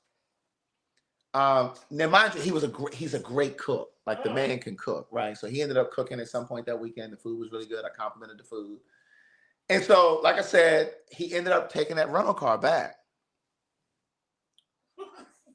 And so he had all these plans. And I said, well, how we getting there? He said, we're going to take the bus and we're going to take the train. And I guess my face, I've never been able to hide my facial expression. Ever. And I guess he picked up on it and he didn't like that. And it was given very much so, he just kind of like shut down. And when it was time, let's say the bus was leaving, it was going to come to the stop right across the street from his apartment. Let's say it was coming at 3 o'clock. Y'all took the bus with the chicken. No, this is a different day. Oh, okay. We're on the next day now. Come on now. Turn the page. I'm thinking that chicken frozen by the time. Right. No. So he looking out the window trying to time when the bus is coming down the street so we can run out there. Because it's too motherfucking cold to be standing on a bus stop. So he said, come on, we gotta go. So then we run across the street, coat and shit on. I'm running and shit, trying to get. These t-shirts are available on my website, CraigTheWriterStewart.com. And so when I tell you, we get on the bus and he's not talking. He's not talking anymore. And this is only like the second day that I'm there. I think it was like a Friday to Monday that I was supposed to stay with him. And so on this Saturday, we're going to the movie. So we get on the bus and we're sitting on the bus. He sits down somewhere else. Like we're not even sitting side by side on the bus. And so next thing I know, he just gets up and he starts to get off the bus. And left you on it. No, I see him getting up, so I got up. But he never said, come on, we getting off at the next. He never said this. So I get up and I'm getting off the bus. I'm following him. We get off the bus. He takes off running. So I'm looking around like, so then I take off running behind him. I take off running behind him. He runs down some stairs. Kid, you didn't know he was trying to shake you? What did you No, he wasn't trying to shake me. He was trying to catch the train. There was a bus and then a train. Oh, y'all had to do two things. In the cold. When I tell you he didn't say to you, hey, the train is coming. I just told you how it happened. He didn't say anything. He got up when the bus got to the bus stop. I don't know where we're going. I don't know the name of the movie theater. I don't know what stop we're going. He stands up. And I see him, so I get up and I'm getting off with him. So he gets off the bus. As soon as he gets off the bus, we're on the back door of the bus. Right. He gets off the back of the bus. He takes off running down the street. So I'm kind of walking fast, and I'm like, well, shit, I might need to, because he goes down some stairs. I'm like, well, I might need to run, because I don't know where the fuck he's going. Right. So as I'm running down the stairs, he done already bought the tickets for the train. So he off to the turnstile. So I'm running behind him to the turnstile. The train is down there. He's like, come on. He turns around. This is the only time he said, he turned around and said, come on. So then I run and I just get onto the train. Woo! So we're on the train. We go a few stops. We get off the bus. We get off the train. And then we got to walk. In the cold. In Chicago. So he walking off fast, and he walking fast because he cold. And I'm kind of walking fast, but I'm not walking as fast as he is, because at this point now I'm fucking annoyed. Yes, yeah. And so by the time I get to the movie theater, he done already bought the tickets for the movie. By the time I got, so what is this? Please put this what? Please put this in your movie. Meanwhile, I ain't even got no movie. So we go to the movie, and then that's it. And so he does not speak to me at all anymore. He was mad from earlier. I think he was upset about that rental car. I think he was embarrassed. And I think he may have just taken it out on me because he was embarrassed that he didn't have a car. I didn't know you didn't have a car. You know what I'm saying? I didn't know he didn't have. I only knew that was a rental car when he said, I got to go take the rental car back. And he asked me if I wanted to go with him. I said, no, I'm going to stay here. I was like, well, how are you getting back? He said, I'm going to take the bus. I said, no, I'm going to stay here. I'm not getting on no bus to go to take no rental car back. And then we got in the cold. You ain't had no friend that could have dropped us off and brought us back? He wasn't embarrassed about no rental car. He knew it was a rental car. He had to. I think he was embarrassed that he didn't have a car. But he knew that when you invited you to come there. Well, but I remember him saying something about, I was over it. I seem like I remember him saying something like, he couldn't afford to keep it the entire weekend. Oh. And but he wanted it to pick me up from the airport, right? But I'm like, well, you should. I didn't say this. I did not say this. I'm like, well, shit, you should have played the motherfucking movie for the day that you had the rental car. Shit, the day you had the rental car, we could have stayed in this apartment. So anyway, I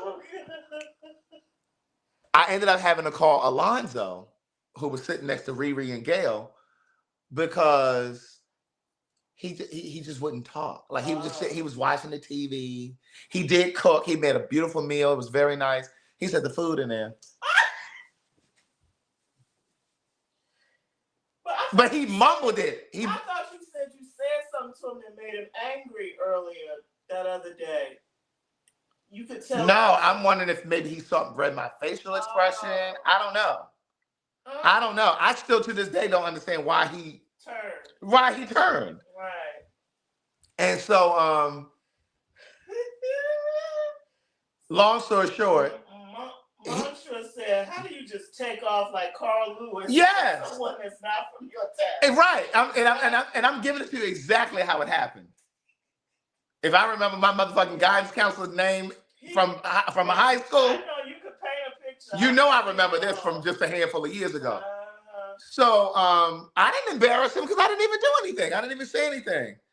And so he wouldn't talk to me. Like I said, he cooked. And so he did make sure I had something to eat. He cooked. Because this was before like Uber Eats and all that kind of shit. This was like, what year was this? The first book was out. This had to be like 2012 or the top of 2013. Yeah. This was early on. So like Uber was around, I think starting to come around, but it was no Uber Eats and all. Rental car money. He had no Uber money, so people saying Uber, you know he had no. Right. He had no Uber money. He was a little older than me, yes, and so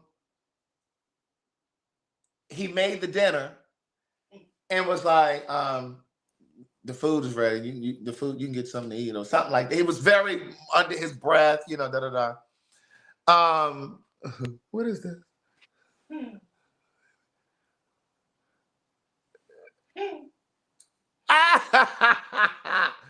Larry from last night.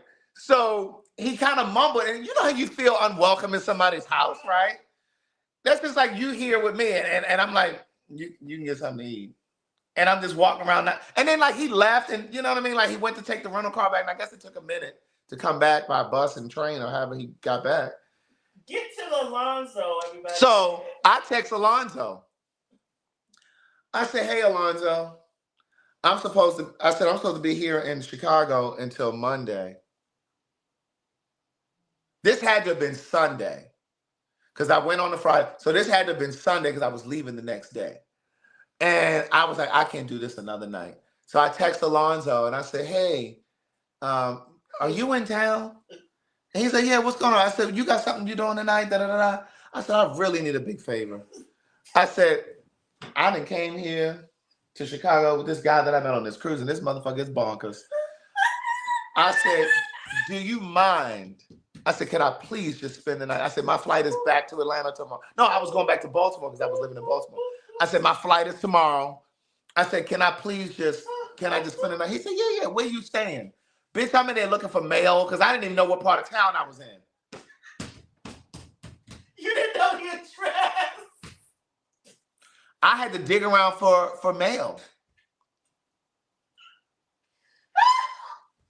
And so since he wasn't talking to me, I sat in the bedroom. He was sitting in the living room, and I was gathering my things, but I didn't want him to know I was leaving because I didn't want him to kirk out. And so Alonzo was like, well, I can come. He had a time that he could come and get me because I think he was doing something. Right. So he said, well, I said, I'm going to send you this. I said, I'm going to find this address and I'm going to send it to you. You just let me know when you're coming. Right. And so I dug around, found the address off of a piece of mail because I was definitely not going to ask him. Okay. And he was sitting in the living room watching TV, and Alonzo said, I'm pulling up because I wasn't going outside till it was, because it was still cold. And it was nighttime at this point. And so I gathered my little suitcase and I rolled my shit out to the living room because I came out of the bedroom. Right. And so I said, I'm leaving. And he said, huh? And I said, I'm about to go. I said, yeah, see you later. And I went, he said, you leaving? He's got my suitcase. He said, oh, you leaving? I said, yeah. And I hit it. I ain't seen him or talked to him since then. I don't know where he is right now. You ain't holding me hostage. Not at all. Never. And if you think I'm going to sleep in here again tonight, another night, you think I'm going to go to sleep? And something clearly didn't snap inside of you? Okay. No, sir. So, Alonzo came and got me. And I stayed the night at his house that night. And I told him the whole story. And then Alonzo took me to the airport the next day. Yeah. And so anyway, so the Shoney story. Girl, they kept me with this Shoney story. Y'all make me sick. I'm not telling the Shoney story. I know I've told this story at least twice on this live. And that nigga knocked you out. Girl. I was every bit of 152 pounds. Yeah. And that's when you remember that the waitress you worked with, her name? Pat Woods. Lord. There's a white woman named Pat Woods that I used to work with at Shoney's. And she was one of those, she really looked like a hardcore racist. Like, she was nice as she could be. She was nice as she could be, but I prejudged her, right? And this, like, looking back now, you know, I was working at Shoney's. I was a high school student. You know how you may have had your little job. First of all, my mother didn't even want me to work while I was in school. She said, you're not about to be doing no work, going to no work. And so, but I got my first little car. What you laughing at? The comments. What they saying? About the road listen. About the what? The road listen. Oh, Lord. I can't take it. So they want to know why y'all couldn't get a cab. Girl, a cab? Well, you know I was broke. I was living back home in Maryland. He must have kept the rental car too long if he didn't have 2 nickels to rub together. And I told you that I flew there on Sky Miles. So if he had no cab money, you know, motherfucker, well, I ain't had none. So, oh God, I thank you for the journey. But there's a lesson in that, though. I ain't going nowhere with no money. That's the lesson, goddammit. Okay. And from then on, he ain't going nowhere. If I ain't got the money to leave at my own volition, VOLITION, I am not going. If I can't pull out my credit or debit card and leave instantly, I'm not going. And that's whether it's locally at a restaurant, out of town, out of the country. You can invite me to eat, but if I ain't got it, I'm not ordering. Because you ain't going to show your goddamn ass on me. Okay. I got another story. Remind me to tell you about this. That's why he thought he could sit there and not speak to you. Absolutely. Yeah, you're not going to mistreat me. You got the wrong one. You got the wrong one. You didn't know. And I'm going to tell you about that other. F-A-F-O. He fucked around and found out. He was in that house that night by himself. Okay. You and your attitude. Okay. Remind me to tell you about the story with that other fool from Memphis. The one that stole my winter clothes. And I know I ain't never told this story. I told the story about the winter clothes. I never heard that one. I ain't tell you the story about the winter clothes. Well, wait, I'll wait till Girl, let me get through this one. So, girl, it's too many stories. Girl, this is supposed to be about Luther Vandross, and I was going to tell y'all have a good night. Make sure y'all book y'all. We're going to Cabo. Y'all coming to vacation with me to Cabo? The link is on my website, and it's also in the caption of the video, and somebody else put it here in the comments. We're going. What is that? You can tell me. I sure didn't. Like I didn't tell you about the cruise. Cabo is what is Cabo? July 16th to the 19th? Maybe it's the 15th to the 19th, but it's on my website. Oh, okay. And we're staying on the resort. It's all inclusive. The only thing it doesn't include is your flight there and back, but it includes all your ground transportation once you land to the resort and then back to the airport, and all of your food, all of your drinks, unlimited. So, and don't forget to sign up for Pay for Your Stay. I've been having to scrolling down here because shit about to get real in this new economy. So this is a great way to make extra money. Anyway, I was 150 pounds in high school. And I was working at Shoney's. And let me tell you about Pat Wood. I need to go back to Pat Wood, then I'm gonna come to the fight. Well, it wasn't even no fight. He hit me, I fell, that was it. You went back in and yeah. I did redeem myself. But Pat Wood, she had really, really yellow blonde hair. And she would pull it back and she would just have a little scrunchie on the end. And she had a lot of craters on her face, like on her cheeks. She smoked. She smoked. She was a smoker. She was a chain smoker. And her teeth were like dark. They were like dark.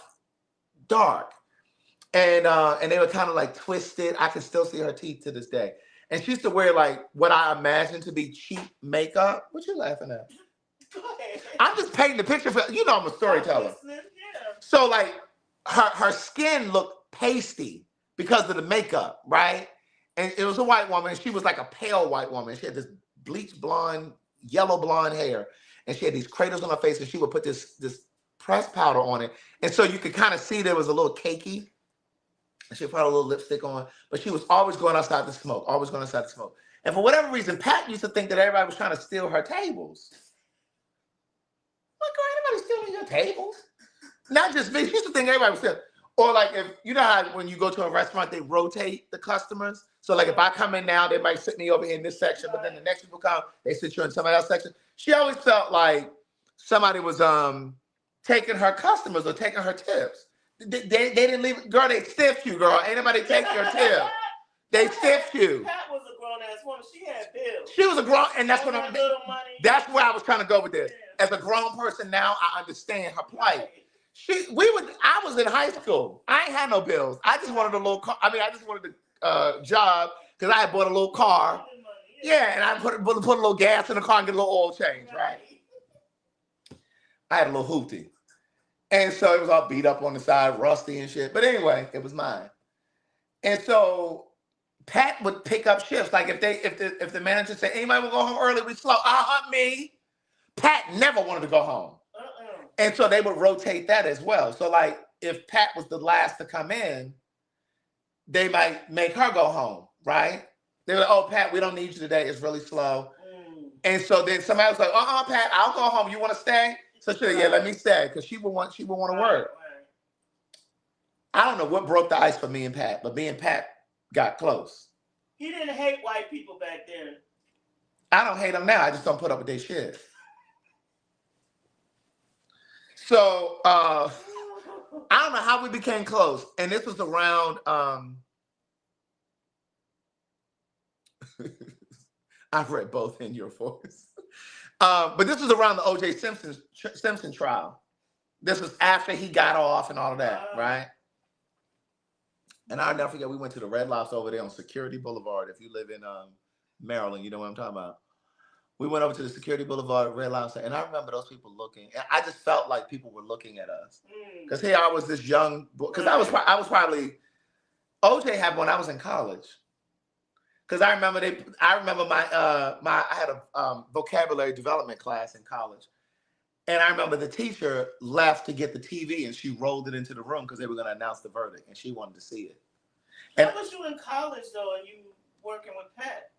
We stayed in touch. I was no longer, I'm sorry, I mixed the story up. I was no longer working at Shoney's, but Pat and I stayed in touch. Right.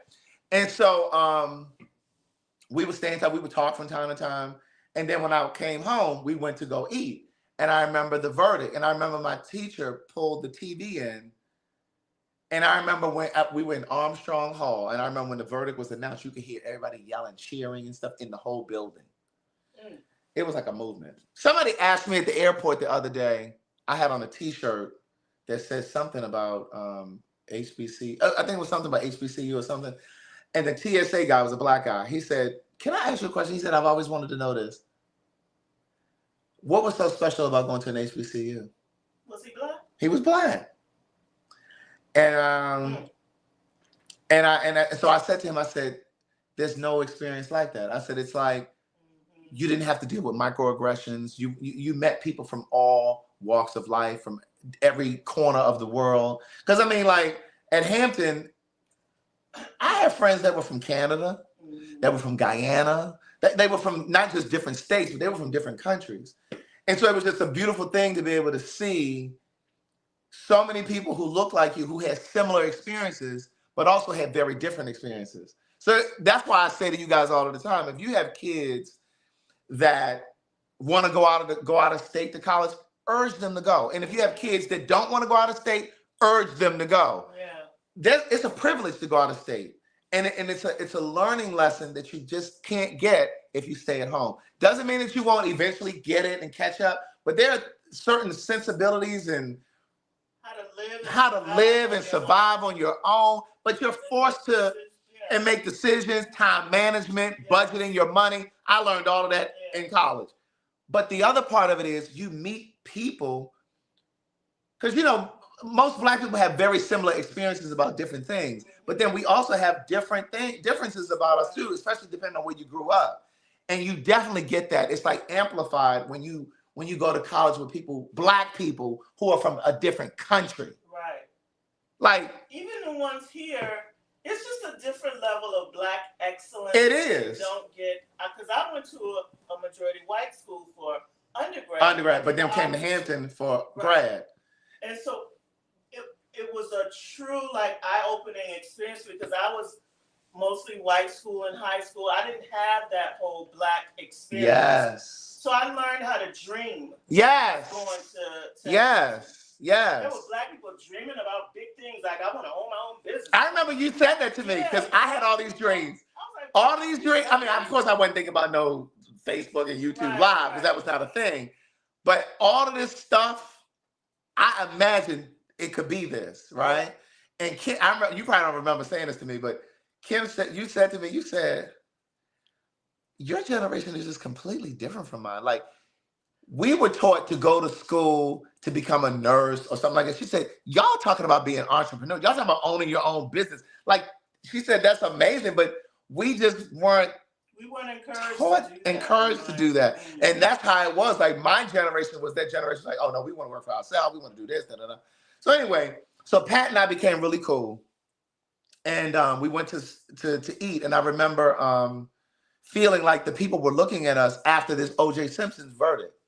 What? Mantra does she know you? How's she know about Banana Republic? You told him about that? What about Banana Republic? And shop at Banana Republic. That's what you did. Mantra, listen, I don't know how long. Mantra, how long have you been watching me now? Mantra's been watching. Wait, what is he? I went from Black, family-owned school to white Catholic school to majority Black schools. Nothing like that PG County education. Oh, and the other thing that I was going to say about what you were talking about, she said she's been watching me for years. The other thing too is California Black people are very different from East Coast Black people. And I say this all the time, and I know sometimes California people think that I'd be trying to let y'all have it, but I'm really not. Black people in California are very different. And my friends that are Black that went to Hampton, they said they would have never appreciated their Blackness had they not come to an HBCU. Because Blackness is just not reinforced like that in California. Blackness is different. It's different. It's easy to get to DC, to New York, where, up and down, and different events that brought Black communities together. And there's a different sense of community here. I know we talk a lot about, Black people don't stick together. We're not as tight-knit, but we very much so more tight-knit than they are out there. Yeah. And every time I've always tried to describe this to you guys, I always try to liken it to like a metaphor. It's like Black people on the East Coast, we're real chicken. California, they're more like a tofu chicken. They're not real chicken. They chicken, but they're not real chicken. Yeah. And it's just like, and then I give the example, I always give these two examples too. Like if you would go, if you're driving in your car and you're at a light, because this happened to me a few times when I lived there, and you tap your horn, you put your window, first of all, on the East Coast, when you put your window down, the car next to you probably gonna look because they're gonna see the window coming down. Right, so you're gonna look just for the sake of, well, what you about to do? Or you just gonna look just to be nosy. Them niggas in California, you put that window down, you got to be flagging them down. Wait, they sit right there at the light, right next to you, and you doing all this, you blowing your horn. They just like this. And their window could be down. Their window could be down. They don't want to get involved. They don't know what you're about to ask them. They ain't trying to hear what you're about to say. They're not looking. And then the other example that I've always, no, not in the Bay Area. I'm talking about LA, not the Bay Area, not the Bay Area in San Francisco. I'm talking about LA. Is there any black people in the Bay Area in San Francisco? Yeah, there's some black. To talk about? Yeah, I don't know. I ain't seen no. But here's the thing. The other example that I give is if you went into the post office and it's 5 black people in there. Well, no. You go in the post office, there's 2 other black people other than me in there. And a white woman says, "You nigger." Them niggas in California, they gonna turn their head. They not getting involved. But over here, that white lady would get jumped. Over here, yeah. She gonna get it. Yeah. But in California, you on your own. Y'all very much so, we ain't getting involved. And one of my friends who went to Hampton, I didn't know her then. Well, actually, her husband went to Hampton. She said to me, because I said all of this to her, and she said, "You know, Craig, the thing is," somebody said, "Craig, you were telling no lies. I'm from Illinois, and I lived in New Jersey, New York, Pennsylvania. And I tell you, I felt foreign amongst the black people. Very, very different. It is." Yeah. And so I explained this to this girl who's from California. She said, "You know, a lot of that changed when the gangs became really prevalent. Black people just mind their business. They stick to they not getting involved in anything because that gang violence shit is real out there." And they said that kind of really segmented and separated people. But think about all the events we have over here. Like we had Freaknik, yes. CIAA tournament, Black Bike Weekend. Like it was all kinds of stuff. Yeah. Together yeah. That they don't do. Yeah, they don't. So I think I'm done telling the Pat story, part of the story. So okay, so we're in the restaurant, and what was the? Oh, I gotta tell you about that nigga from Memphis. Right.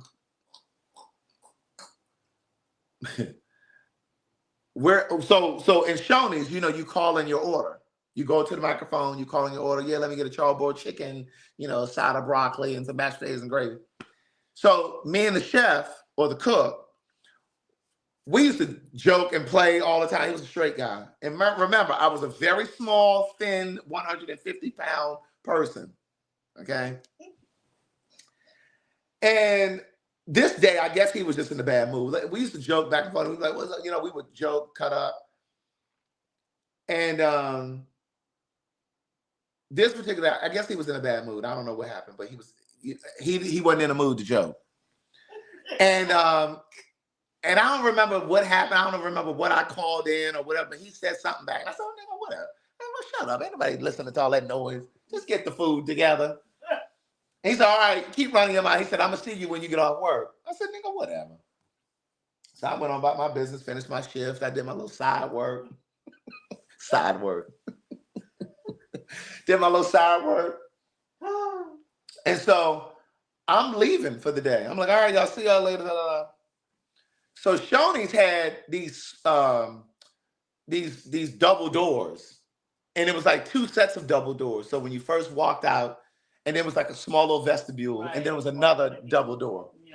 So I go out, and I'm walking down the walkway to the parking lot. And as I'm walking down the parking lot, the window is here, like I can see inside the restaurant. And right here is the counter. You know, at Shoney's, they had the restaurant, and then they had the counter where you could sit. So as I'm walking down, I hear the squeaking of those doors open. And I didn't bother to turn around and look. You know, what the fuck I'm looking for? I'm on my way home. I hear this nigga behind me saying, "Now, what was all that shit you said in there?"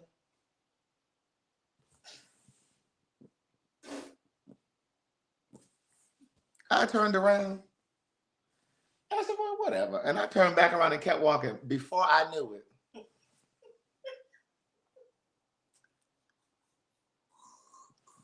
remember, I'm walking this way. The window is here, but there are hedges and bushes right here alongside the restaurant. When I tell you, I felt that nigga's hand go across. He hit me from behind. And I had braces. That's a coward. Yeah, I had braces at the time. And he hit me. It was this side. He hit me, baby. When I came to, I was in the bushes. When I came to, He had knocked the hell out of me. Anybody see it? Yeah, the managers were inside the restaurant. It was a young girl, black girl, and this black guy named Danny. But Danny was one of them black guys that only dated white girls. He was one of them crazy, corny black guys. And they saw it. Right. And so I'm down in the bushes. And I kind of came to. And I got hedges and dirt and shit off. And for a moment, I couldn't remember. I didn't even know what had happened. It was like a moment of temporary amnesia. Nobody ran out and said shit. I got up because again, I didn't even know what the fuck had happened. Right. I'm like, what? I was dazed. Right. I got up. I walked back into the restaurant. He had ran back in. He back in there cooking. He back on the cook line cooking. Wow. And mind you, like I said, I'm 150 pounds. This nigga was bigger than me and he was taller than me, right? But he had to sucker punch you. He couldn't man up. Right. So I go back in and I sit on at the counter. The managers, I said, what happened? She falling out. She in here falling out. You had to ask. I said, bitch, I'm telling you, I had momentary amnesia. How the fuck was they gonna know? They were standing right there. They saw it. There was running out. No, they didn't run out there. That's a shame. Right. Now I'm an employee. If I knew what I know now, I'd have sued the motherfucking restaurant. I would have sued the shit out of that restaurant. Right. On the job too, and y'all thought that shit was funny, and y'all didn't they ain't call the police. That was assault. Yeah. And they didn't bother to even reprimand him. He didn't get suspended. He kept working. What kind of? So, but and the reason why I pointed out that they were younger, because like the girl, she was in high school like me. She was like an assistant manager or something like that. Damn. And but she was like maybe 2 years older or something like that than I was or am. And so she was like, you don't remember what happened? And they just they snickering and shit. They lie. They think it's funny. And so she said, I said, no, what just happened? I'm still wiping dirt and dust and leaves and shit, foliage. And so she said, still haven't registered what happened. Mouth is bleeding because the nigga hit me. And the reason why I said I had braces, the jaw cut the braces cut the inside of my jaw. So it's like a little blood in here in my mouth. And she's like, you and Chris just got into a fight. Wow. I said, no, we didn't get into a fight. That nigga hit me. Okay. It came back, right? Right. So I sat there and I gathered myself. I said, this motherfucker got to get it. Cause see, like I tell y'all all the time, I'm not gonna claim that I'm the baddest motherfucker and that I'm not gonna claim that I can't get my ass whipped. But you gonna know I was on yours. Yes. And so Baltimore. That's right. That's that Baltimore. Yes. So he back there, he's still cooking and shit and da-da-da-da.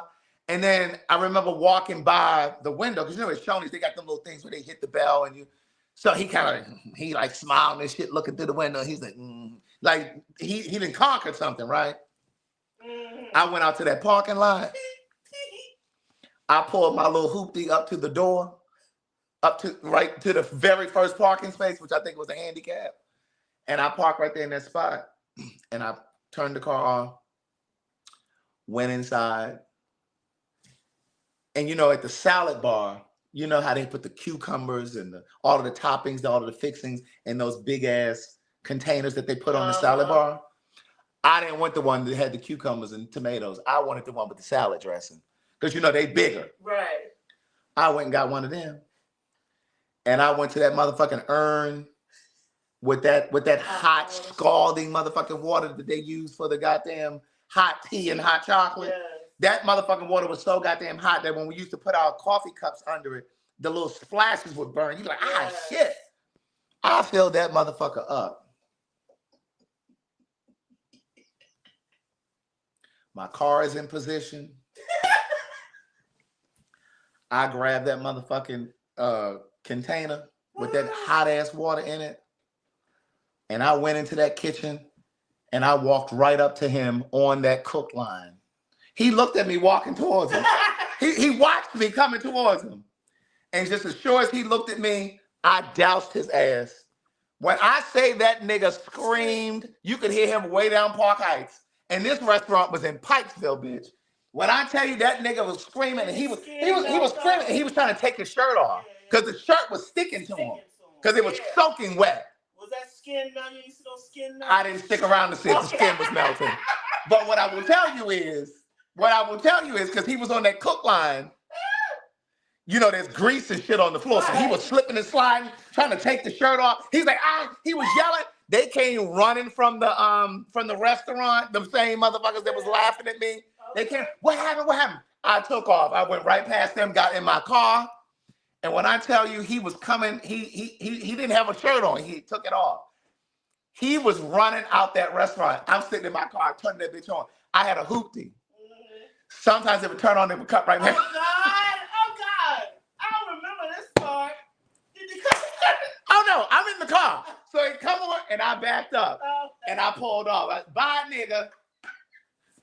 When I tell you the next day, I was supposed to go to work. And I didn't go. And so the manager come calling me, the girl. They come calling me. Talking, yeah, the girl. Tell me, Craig, you not coming to work? I said, fuck no, I ain't coming to work. I said, you thought that shit was funny. Okay. Oh, we not gonna let him bother you? I said, it ain't even about that. You thought that shit was funny. Yeah. My mother didn't like that though. My mother was like, I'm surprised she didn't go up there. Oh, my mother was like, you could have scalded him. You could have gave him a second degree burn. She didn't like that. She didn't like that I scalded him. She said you could have given him a second degree burn. You probably I said, I wouldn't give a damn. I wish his skin had peeled off, bitch. Didn't give a fuck. But yeah, so that was that story. Now what was the story about the guy from? Stealing your winter clothes. I already told the story. The story about the winter clothes is in my first book, Words Never Spoken. But I do want to tell you, he stole all my winter clothes in the middle of January, bitch. It was freezing. But the full story is in my first book. But I do want to tell you this story. Because this story is not in the book. But it's the same nigga. Oh. I'll never forget, we were going up to, he was from Memphis. But when I met him, he was living in Nashville. But we were on our way, we were driving to Memphis because he was a big skater. Like he used to love roller. So he was one of the ones that can roller skate and turn backwards and do all that shit. And so he's the like, you know that crazy nigga that. Okay, yeah.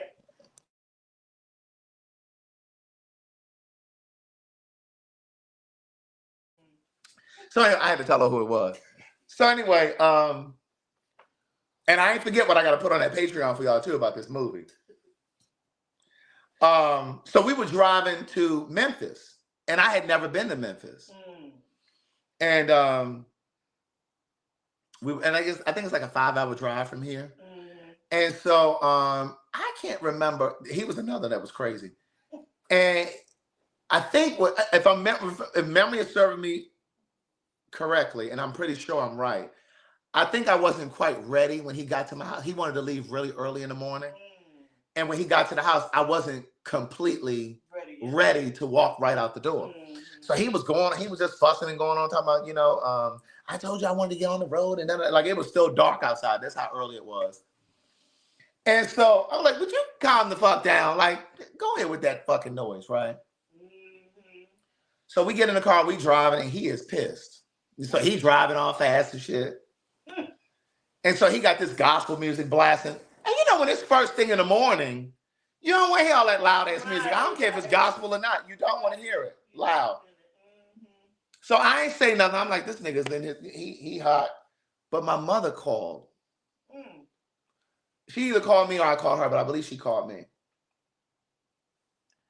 And she knew you were going on that road trip. Yeah. And so we're driving to Memphis, and so he got this music blast, and that he see that the phone didn't ring, and I'm talking to my mother. So I reached to turn the music down. And he said, don't touch my music, and he turned it back up. I said, I'm on the phone with my mother. He said, I don't care who you on the phone with. Oh. And I reached to turn it again. He hit my hand. Bitch, we got into it in that car. Bitch, we were on 75. But that ain't even the story I was trying to tell y'all. I'm going to come back to that. Girl, the phone had fallen over here. The phone was all up under the seat. I was tearing his ass up in that car. Do you hear me? Now, see, I was quiet in this car. And you thought you were going to handle me because you were mad. I whipped his ass. Baby, when I tell you, before I knew it, because I'm in the passenger side. You had to pull over? Honey, I was kicking his ass like this. I was tearing his ass up. Do you hear me? We coming down.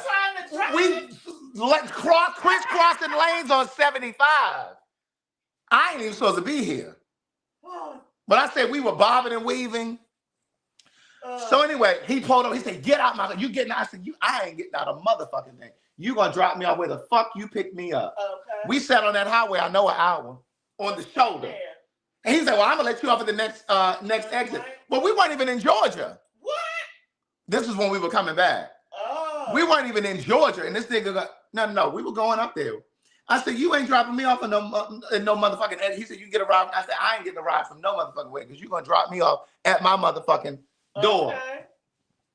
But what happened was when we got up to Memphis, he wanted to go and get his hair cut. And so he had pulled into this little plaza. And in the plaza, there was a Kroger, and there was like a few things. And so he was going ahead. He said, "I'll be back." He said, "Don't you go no." Like try to talk to me like, "Nigga, you got me fucked up." Okay. So he goes into the barbershop. This goes back to the part where I was saying I don't go nowhere if I can't get away on my own. He in the barbershop, and this story is in my first book. I just thought about it. I went into the Kroger because I was like, this motherfucker got me fucked up. If you think I'm about to hang out up here with this motherfucking skating weekend with you after you didn't act like a complete ass in the car. Okay. So the fight that I was just talking about, that was a different time. So, and I was like, you always show your goddamn ass every time we come up here to Tennessee. I said, this is it. I'm done. So that's when he ended up stealing my shit. But anyway, he in the barber chair. I see him in the chair. He getting his hair cut and shit. I got out the car and I walked across the parking lot to the Kroger. And I had asked somebody in the parking lot. No. I asked this little white lady inside the Kroger. And I stayed in touch with this lady for a while too. We connected on Facebook, but I can't remember her name, right? I can't remember her name. But she was living in Memphis. The last time I talked to her, she was down in Florida. She had moved to Florida. And I reconnected with her years later. I had a book. I had my book out and everything. So anyway, and I told her that the story is in the book. So anyway, I go into the Kroger. When I first go in there, she's squatting down, looking at some stuff. You know how like in the grocery store where they have all that shit that they trying to get rid of. So it's just a bunch of shit. So she was looking through that stuff. She had her glasses up on her head. And I said, "Excuse me." And she turned around and she looked. And she like looked me up and she said, "Uh-huh." I said, "How far is the airport from here?" "Nigga, you drove up here, but I'm flying back." So I said, "How far is it?" She said, "Oh, probably about 20 minutes. She said, "Well, who needs to go to the airport?" I said, "I do." She says, and that's when she looked me up and down. She said, "Well, if you give me a few minutes to pay for this stuff, I'll drop you off at the airport." What? See? And she was what color? White. Thanks. Kenyatta, you about to get your life. She said, "I just got your first book, so I can't wait to read all of the story." You about to get your life. So she said, "I'll take it." I said, "Okay." So I went over to the ATM inside the grocery store because I needed to get some money so that I could give her some gas money, right? So I went and got some money. But we had stopped at You didn't have, luggage? I did. And that's what I'm about to say. Oh, I know what it was. When we first got to Tennessee, he dropped his car off at this mechanic shop because he had to get brakes or oil change or something like that. They dropped us off at the plaza where he got the haircut, and then they were going to come back and get him. So my luggage was and I couldn't remember where it was, where the car was. But photographic memory, I said, it's somewhere. So we get to the car. So we get out of the grocery store, me and the little white lady. And she got this little pickup truck. And I said to her, I said, "Miss, before we go to the airport, I've got to get my luggage." I said, "I came up here with a friend of mine and his car is being serviced." I said, "But I don't remember the name of the shop. I don't even remember where it is." I said, "But I remember it was down this way. I said, if you just drive down the street, I think we're going to see it. Let me just pause. In Memphis, Tennessee, This white lady, she trusted you enough. I'm a very... You could have been taking her somewhere. No. The Spirit of God is all over me. That's what I'm saying. I had to be God because that's not happening. That's not. I wouldn't even have done that. Sir, you can take and she black. Down there. Exactly. So when we get out to her little pickup truck, I open up the door, grow dog, cat hair all over the...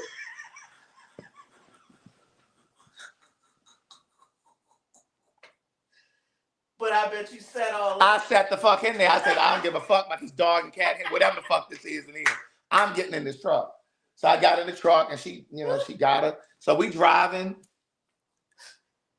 And I'm like, damn, I know. Mind you, I done already booked the flight. What? I done already called. I forgot that part. She told me how I booked the flight as I was walking over to the Kroger. Then I see the lady. And I booked it for a couple hours later because I said I need to get time to. Yeah. And so, so we're driving in the car, and I'm like, I don't remember where it is. So we're looking. We finally, I said, this is the place. I see his car is hoisted up on the thing. I said, this is it. Pull over here. So I go over to the place. I say, hey, excuse me. I say to one of the mechanics, I said, I need to get my luggage out of this car. I said, I need you to bring this car down. So they brought the car down, and I got my luggage out. Mm-hmm. I got in the truck with her.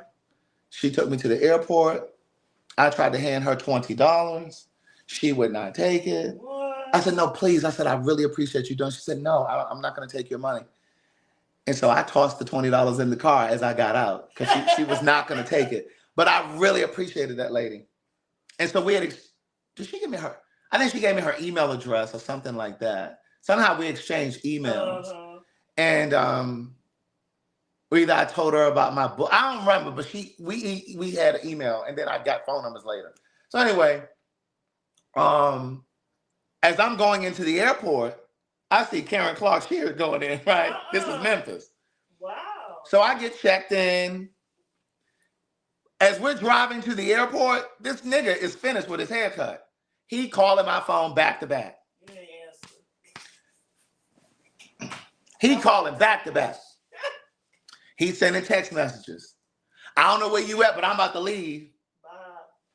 I ain't respond. See, this is what I tell you all the time. Silence will kill a motherfucker. Okay. But see, some of you have those egos, and you don't know how to just go mute. Well, that video I sent you, don't give that no energy. Don't give it no energy. No energy. And so he was calling and texting. He was talking all aggressive. I don't know where you at, but I'm about to leave you. I mean, he was just saying all this shit in the text. Then he started leaving voicemail. Baby, I don't know where you at. What's going on? I'm worried. You're making me nervous. So you done went from crazy to concerned. You done went from crazy to concerned. I still didn't answer. Baby, I was back in Atlanta. I mean, he called all through the night. Phone was on silent. When did he find out? He found out when he came back to Atlanta and came to my apartment. Okay, F-A-F. Right, he fucked around and found out. So he came back. He was like, what happened? I said, I flew back. You had me fucked up. Okay, you think I'm staying somewhere with you and you acting crazy? You thought because I drove up here, no, I got right on that plane and came on back. And that was it. But it's just like you don't give people that kind of power over you. You always have, put yourself in a position where you can. You got options. That's right. You never put yourself in that kind of position where you ain't got no options. Okay. If you ain't got no options, you need to stay home. Exactly. It's as simple as that. Mm-hmm. Well, all right, we've been on here for 2 hours, over 2 hours. I'm getting off here because I got to tell Kim this story on Patreon. Velvet Bonnie said, "Let me order this book. You can even get the audio, and I'm reading the audio. I'm reading the audio to you. You ain't even gotta get the physical book. I'll read it to you. All right, but anyway, listen. You guys have an amazing night. Let me do this Patreon. I'm gonna upload it. Bye, y'all."